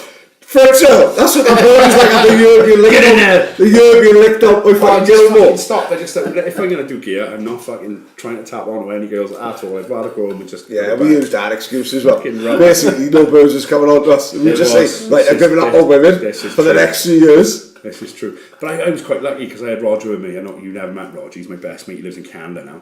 He's the most handsome prick you've ever met. Never. Yeah. The fucking Vancouver idiot. I hate him already. Oh, he's a fucking knot. So he just, girls would fall all over him. So I'd feed off the scraps. And Yeah, I've got get the on the banter. kicks anyway. They all knew him because he used to work with me in Verdi's. They all knew him. And I just feed off the scraps and I give it the banter because I was a talkative one. He's quite shy. And they were like, oh my god, that's that guy from Verdi's. Yeah, you see now, yeah. Gilmore's over his ears on the baskets and all that. Find the chubby one. Hey! Come on! We've all done it. It was Thursday in Ritzy's and then Saturday I used to get up then. Fucking carnage trying to have a shag when you fucking coked up. They're trying to play snooker with a rope. It's a fucking nightmare. I don't know one of the boys who was in Carbos and took one for the team. He was with a tiny bird. It's not a fucking bird car I in pulled pad. was That's like, a 96 on sale. That is. I know, admit. That's... You're not supposed to gulp it. Just be that then. I'm drinking it like it's fucking... I think You'll be struggling tomorrow, son. it's a good year. You know that. It's a good year. Good vintage, good bouquet. Yeah. What were you saying, Sunbird? Where? Oh, I don't know. I just leave you two to it. Carlos 2002. You said? No, I remember parties like when me and Dendy was talking fucking nonsense to each other, trying to set my kitchen on fire. This is Ajax. This This is is rack on Ajax. pens. A rack on pens. This isn't a rack on I pens. saw the guy with the left peg at the flag. That was tremendous. Do you see Ramos had it out Put there, that did flag up in Yeah, there. yeah. Do you see the Ajax fans? What? Big fan of Ajax fans, mind. He loves a Bob Marley song. You haven't seen that with Bob Marley, but No. He brought Ziggy Marley. There Bob, were 6,000 of them singing the fucking song. right. Ajax, one of Ajax's songs is, which is a Saint Two Little song. Birds. I think they copied the Saints, I think. Right. Don't worry. Brown thing. About for the third. they brought Ziggy Marley on, Bob Marley's son, singing in You the can play a front, eh? Do you see Ramos a couple of weeks ago got He got- himself sent yeah, off yeah, just yeah. so he got himself Booked. booked. So he missed the second out with Ajax and they turned him over. And that video he shared with the captain. guy, yeah, he's like the youngest ever yeah, captain. Big fan of Yeah, him. yeah. Fuck yeah. I loved all that. Champions League last night, though, Steve Rashford scored that penalty against Buffon. Giuseppe and Verdi's. Giuseppe was one of the welders, because all made it metal, and he came over in '93 arguing with his boss, and he said, fuck it, I'll stay here. And he did. Well, no, he come over. Yeah, he came over, he's a welder. He Right. came over, they brought all Italian people with him, you know, to build food. Because Swansea got quite a lot of Italian people here. South Wales has. Yeah, It's yeah. fucking huge. Fabian and Fabrizio. They have Fabrizio's a great bloke. His brother, Great, brilliant. Brownie's a really good Really, yeah, I can Fabrizio's imagine him knowing Fabrizio's fucking class. Like, What's the score with that funny act with the feathers in the funeral? Then? That must be the equivalent of they're stonemasons. Catholic sort of thing. Is it really? Yeah. And have you been to a Catholic wedding? Yeah, my own, I think. Yeah. We were in a church for 3.5 hours. Oh yeah, I know. Yeah, Fuck, no, we were like Dan and Tasha was like that. Anyway, Yeah, going back to so Giuseppe. I'm scared about being touched under the fucking rim. Giuseppe, he just stayed. He said, I'll work in a restaurant. Joe said, yeah. So we taught him English and stuff. He's still the manager now. He's still there. Of Verdi's. Right, yeah. Little guy, Giuseppe. He's fucking star. He's a great bloke. But in the late 80s, when Parma went from Serie D to Serie A, he got a really gruff voice, really loud voice. Yeah. And he was what they call Capo di Ultras. He was captain of the fans. He's one of those Right, guys yeah. that mega. Oh, yeah. And he That's what you want to be, Pat. isn't it? Oh yeah, I'm captain of the Saints. Yeah, there you go. That's Yeah, good. yeah, yeah. But he You need a didn't watch the megaphone. game. He was one of the 4 guys who used to stand there and go, whoa, whoa, whoa, you know. And he's like, Well, that's why I want to be down the stadium. Yeah. Like the guy when Higuain scored that for guy. Napoli. I That could do guy. that easy. Yeah. I'd do that better than Kev Seven, Jones. Stop telling that till They'll he call him comes on. Jupiter, right? He's fucking he's quite famous in Parma for Really? that. So in the 90s, He'd say, right, Parma are a fucking team. And he's saying about Buffon. Yeah, I went Buffon, Veron, Wasn't that Cannavaro, Crespo, Yeah, Cannavaro, Buffon, Cannavaro, Costa Curta, Dino Baggio. They used to have Zola and Spurrier up front. Fucking hell, what a sight. So Giuseppe. I'm sure Ranieri was the manager. Ranieri manager for Marcello Lippi manager for Fucking well, in I think it was 96, they were top of the league. They drew the last game of the season. Juventus needed to win the league. No, because Parma would have won it on goal difference. It was 1-1, 90th minute. They played 106 minutes and Juventus scored. Pardon? Yeah. No. Then 7 years later, Juventus got done for fucking corruption. So Parma should have won the league. But Giuseppe, looking at that, mate. Although it's turn around and say, and they take them titles off Juventus, They don't give them to they don't give them to Parma, do they? No, they didn't. So, really, when you think of it, that was their year. Like. But Parma won the European Cup Winners' Cup, and they won the UEFA Cup. And Giuseppe was like, right, get in the car, we're going. And I was in the 90s. We just could run fucking all over Europe watching Parma. Just driving. Yeah, just get in the car, always via Amsterdam on the way home. Superb. I went to see him in Leverkusen against Arsenal in the UEFA Cup final. And he would drive it. Yeah, well, any of us, just Fabrizio, Giovanni, maybe had a big sign made, fucking Swansea Crusaders Ultra supporters with Parma flag and a Welsh flag on one side again on Eurosport. The flag was shown. I was like, fucking get in there, Welsh Parma. Eurosport's like, I'm sure this guy who spearminted the fucking Teddy the Tiger. Yeah, so I remember going. I went to see Parma into Milan in Parma. I think it was 96. Was it 96? Yeah, it would have been around 95, 96. And they had this 18-year-old goalkeeper called Gianluigi Buffon, and I was like, and it was 1-1. Paul Ince played for Inter Milan. Yeah, of course, yeah. And I was fucking watching his keeper, and I was like, fucking hell, this guy is unbelievable. Giuseppe won't be able to keep him long. He is that good. Like, you've had him since the youth. Turned up in Shep, you were like, sudden, Kyle Kopp, remember that name? But then you see, 2019, Buffon's facing Rashford's pound. Still playing. Buffon. He did fuck up, mate. Yeah, I know. Buffon played his first Champions League game a month before Rashford was born. It's mad to see Buffon still play. Fuck yeah. But we were in the San Siro in Milan, and it was a semi-final. It was the cup final, and they played. It's different over there in those days. They don't play like at Wembley. They play over 2 legs, home and away. Yeah, So it was in Milan. It was fucking like 1-1 in Parma, 1-1 in Milan. Zola puts the ball down now, edge of the box, 93rd minute, take a free kick. Zola's looking at Dino Baggio, Costa Curta walks up, Benarivo on a cracking left. They all sort of make way for Zola now. And Faustino Spurrier runs straight past Zola, hits it, fucking top corner. Don't give a fuck, Cuban cunt. Give a fuck, just like, I'm having this. He goes, but that's great. Remember that outside of the foot? Yeah, He scored the hat-trick in the cup. Remember he put his shirt on the flag and was waving around? Classic. But, about 3 people had pulled him away from the free kick, so he sort of walked back to the halfway line, just screaming, fuck you then. And he just sort of jogged forward, referee blew his whistle, he just sprinted past over, fucking superb. Like, but I went to watch Parma in Europe about 15 times in the 90s. Like, it's really my Italian team. I was like, why? It's too much to explain, but yeah, it was some great times watching Parma. That would be Fabio all that. Fabrizio, we were playing fucking Scunthorpe and Doncaster and fucking, Of course, sounds like football education. And I was like, it's fucking grinding this fucking San Siro. I'm watching fucking Parma, driven to fucking Italy. I would love a little. Oh, it was superb. And I was interested. Imagine for me, the Swans, and then 20 years later, I'd fallen asleep at Malmo. Yeah, brilliant. There's a couple of boys down over Merthyr, and they just this week, literally, they've done the old. They gone to Rome, and they've done like a Lazio game and like a Roma game where they've done a couple of derbies and all Milan. And it looks good. Oh, it does. I love Germany. Yeah. And I love Germany because the cheapest season ticket in Bayern Munich is £100 a year. Unbelievable. They've got full stadiums in Division 3 because it's £20 for a season ticket. But that's the right. Surely that's. But they this is where we're going on about the Ospreys again. But they make their money then. They don't charge €10 for a pint. It's €2. So you've got 40,000 people having 4, 5, fucking 6, 7 pints. Right. And Yeah. They'll do it. They don't mind going to the ground early. Yeah. If I go to the Liberty, which I haven't been for a while, we'll get to that in a minute. I take a bag of cans and I stand outside the pubs with a bag of cans. But if it's £2 a pint, I'll go down an hour before kick-off. You've got the fans parked and stuff. It's the Tiki Beach formula, isn't it? Yeah. We go up to Tiki Beach, right? And Tiki Beach sells a bucket of Corona for €10, right? So we've got 5 in a bucket for 10. It's just £2 a fucking £2 bottles, eh? Saying that, after Warlow's Tiki Beach could easily say, let's charge £5 a drink. Yeah, but after but if they did then, they'd fucking... Yeah, exactly. You know. So it's just Germany's fight. We went to, I'd recommend, I'm not sure if you've been to the Munich Beer Festival. No. We went for Curtis's Stag Do. I think Oki went this year. He went to some up thing. It's fucking brilliant. Really? It really is. Germans are great. You have a right laugh. And we're all up on a table fucking singing it down. The massive marquees. And I mean, Oki went this year, looked amazing. Oh, we went for Curtis Stag Do. Yeah, Oki looked amazing. We all put the labels on, didn't we? We got him a canary yellow bright one. He looked alright, fucking dead. Fair play. He wore it though, fair play. And like Chevy Chase, National Anthems Vacation, German, like slap each other and all that. It was one of the best fucking weekends I've had. It was absolutely fantastic. I recommend it to anyone. But yeah, I mean, you know, German football is fantastic. But you're talking about derbies. It's nice to go to the Bernabeu when it watched Real Madrid. You know, the Milan derby's really good. I've been to Roma Lazio because it was after a Wales game because when they moved to the Olympic Stadium. So Wales played Italy on the Saturday. It was Roma Lazio on a Sunday. Fucking super.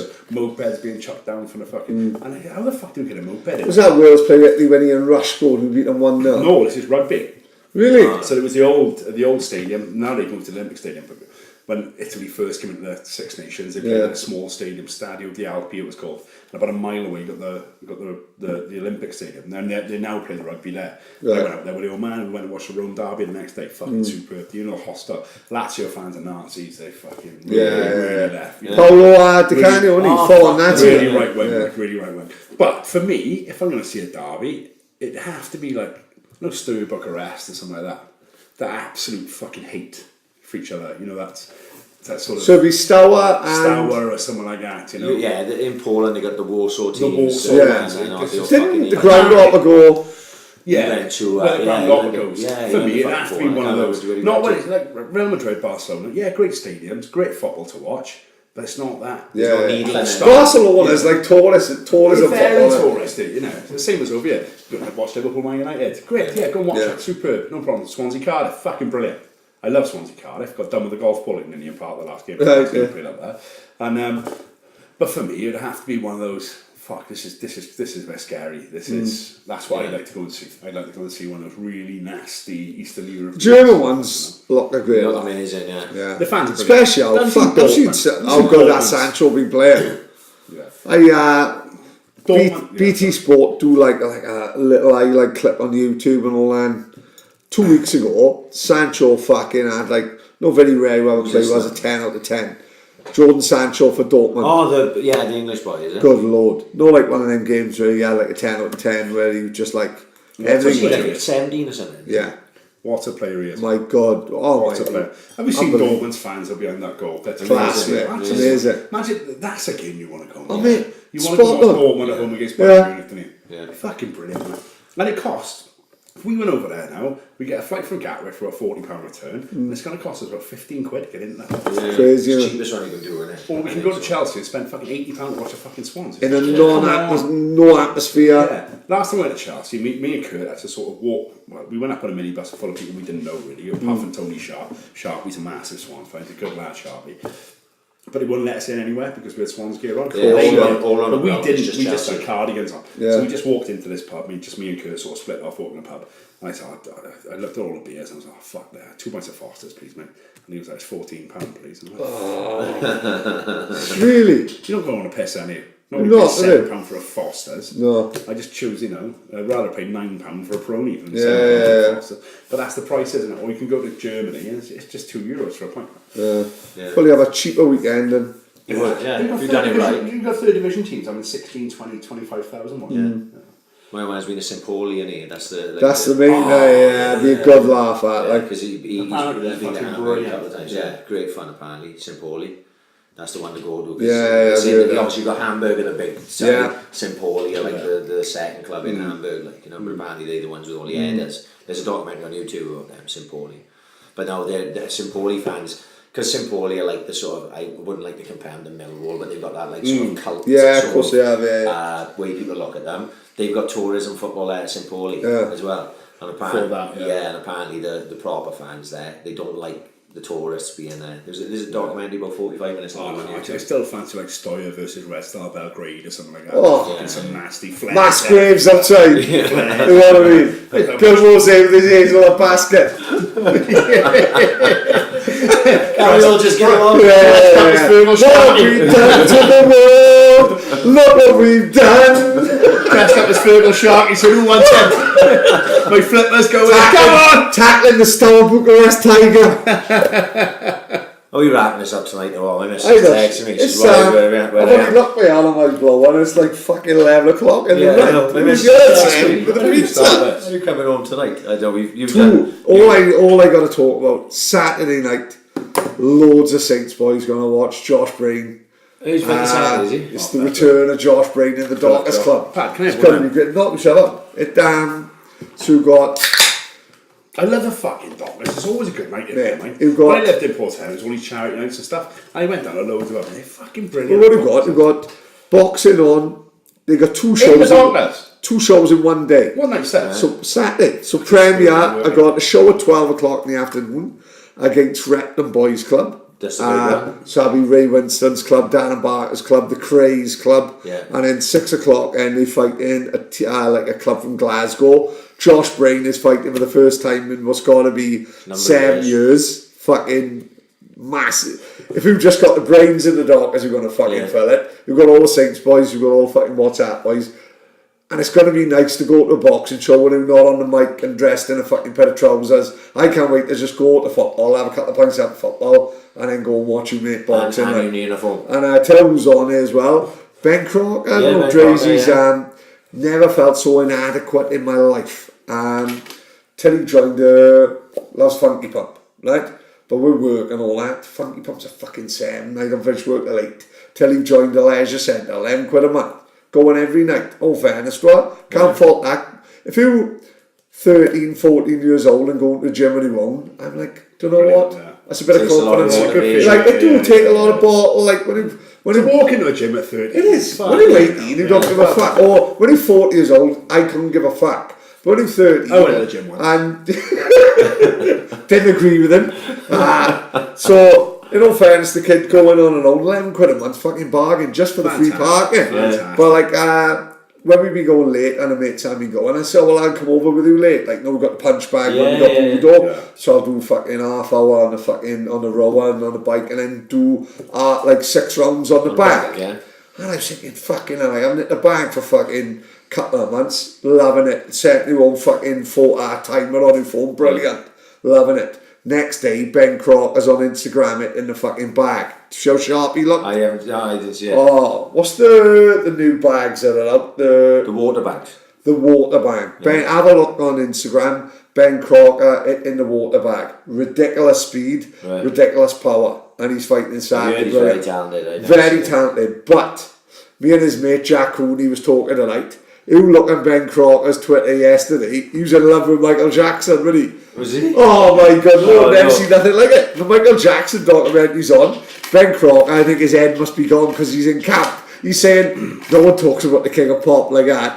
Do you hear it? He was honestly, he was really biting, saying, these fuckers are making it up Ben about the needs King to of know. Pop. Do you know who he reminded me What's the of? Bubbles the monkey. Do you hear it? And I'm not going to say it to his face because he hits like a tree. I'm not getting involved in all that shit. But good luck to him. Good luck to Josh Breen Saturday night. I'm looking forward to this. It's going to be a good one. I've just got to say before we go, anyone that's left a review on TripAdvisor is a twat. Yeah, I Fucking agree with life. that. We've got to be proud of And us. to a gentleman called Anthony Prescott, who came for fuck? food in Bistrot Pierre last week, till for 4, didn't enjoy it, and got his mother to email in. That's Andy Prescott. You, Tony, sir, Anthony Prescott, you, sir, are a fucking prick. Kind regards, Dan Gilmore. It might be related to John Prescott. In other words, Dan's going to be like that farmer who clips His it. fucking mother. My son came there last week. He's a married man with 2 fucking kids. Oh, never. Your mother's in the 70s. What are you fucking doing? Man up, you prick. If you've got He's a a problem, nonce. make He's a complaint. nonce. She's going to be Make dead your within a fucking month. complaint in the restaurant on the day. Don't go on social media and start the fucking place off. You fucking gimp. I bet he's the one that shit on the ceiling. What's the complaint about Bistrot Pierre as a fucking governor? Oh, he's a He fucking must just saying that because of you. Yeah. He's fucking He went to his tremendous, mum. Jesus Christ. Grab your fucking bollocks, you fucking queen. Yeah, fuck off, Tony, you prick. Prick. Right, Dan, thank you very much. This is pleasure. the longest one ever. Is it really? Yeah. The first time Paddy's had a swig. We haven't done any of the votes at all. No. No. We haven't even fucked Say that for next week. Fuck. Look, Dad, what do you know about? What do you remember is I'm going to Cheltenham next Wednesday, so I'll be rough as fuck next Oh, is that Thursday. Thursday? Don't wrong for the toilet. So these will come in handy for next Thursday. Oh, we've done that. Oh, it's pretty. I know, I got that for my birthday like that. AAC podcast in the book. Go print. On that note, thank you, Dan. Pad, Cheers. enjoy your hangover Cheers, at work guys. tomorrow. We're out here. Oh, Peace.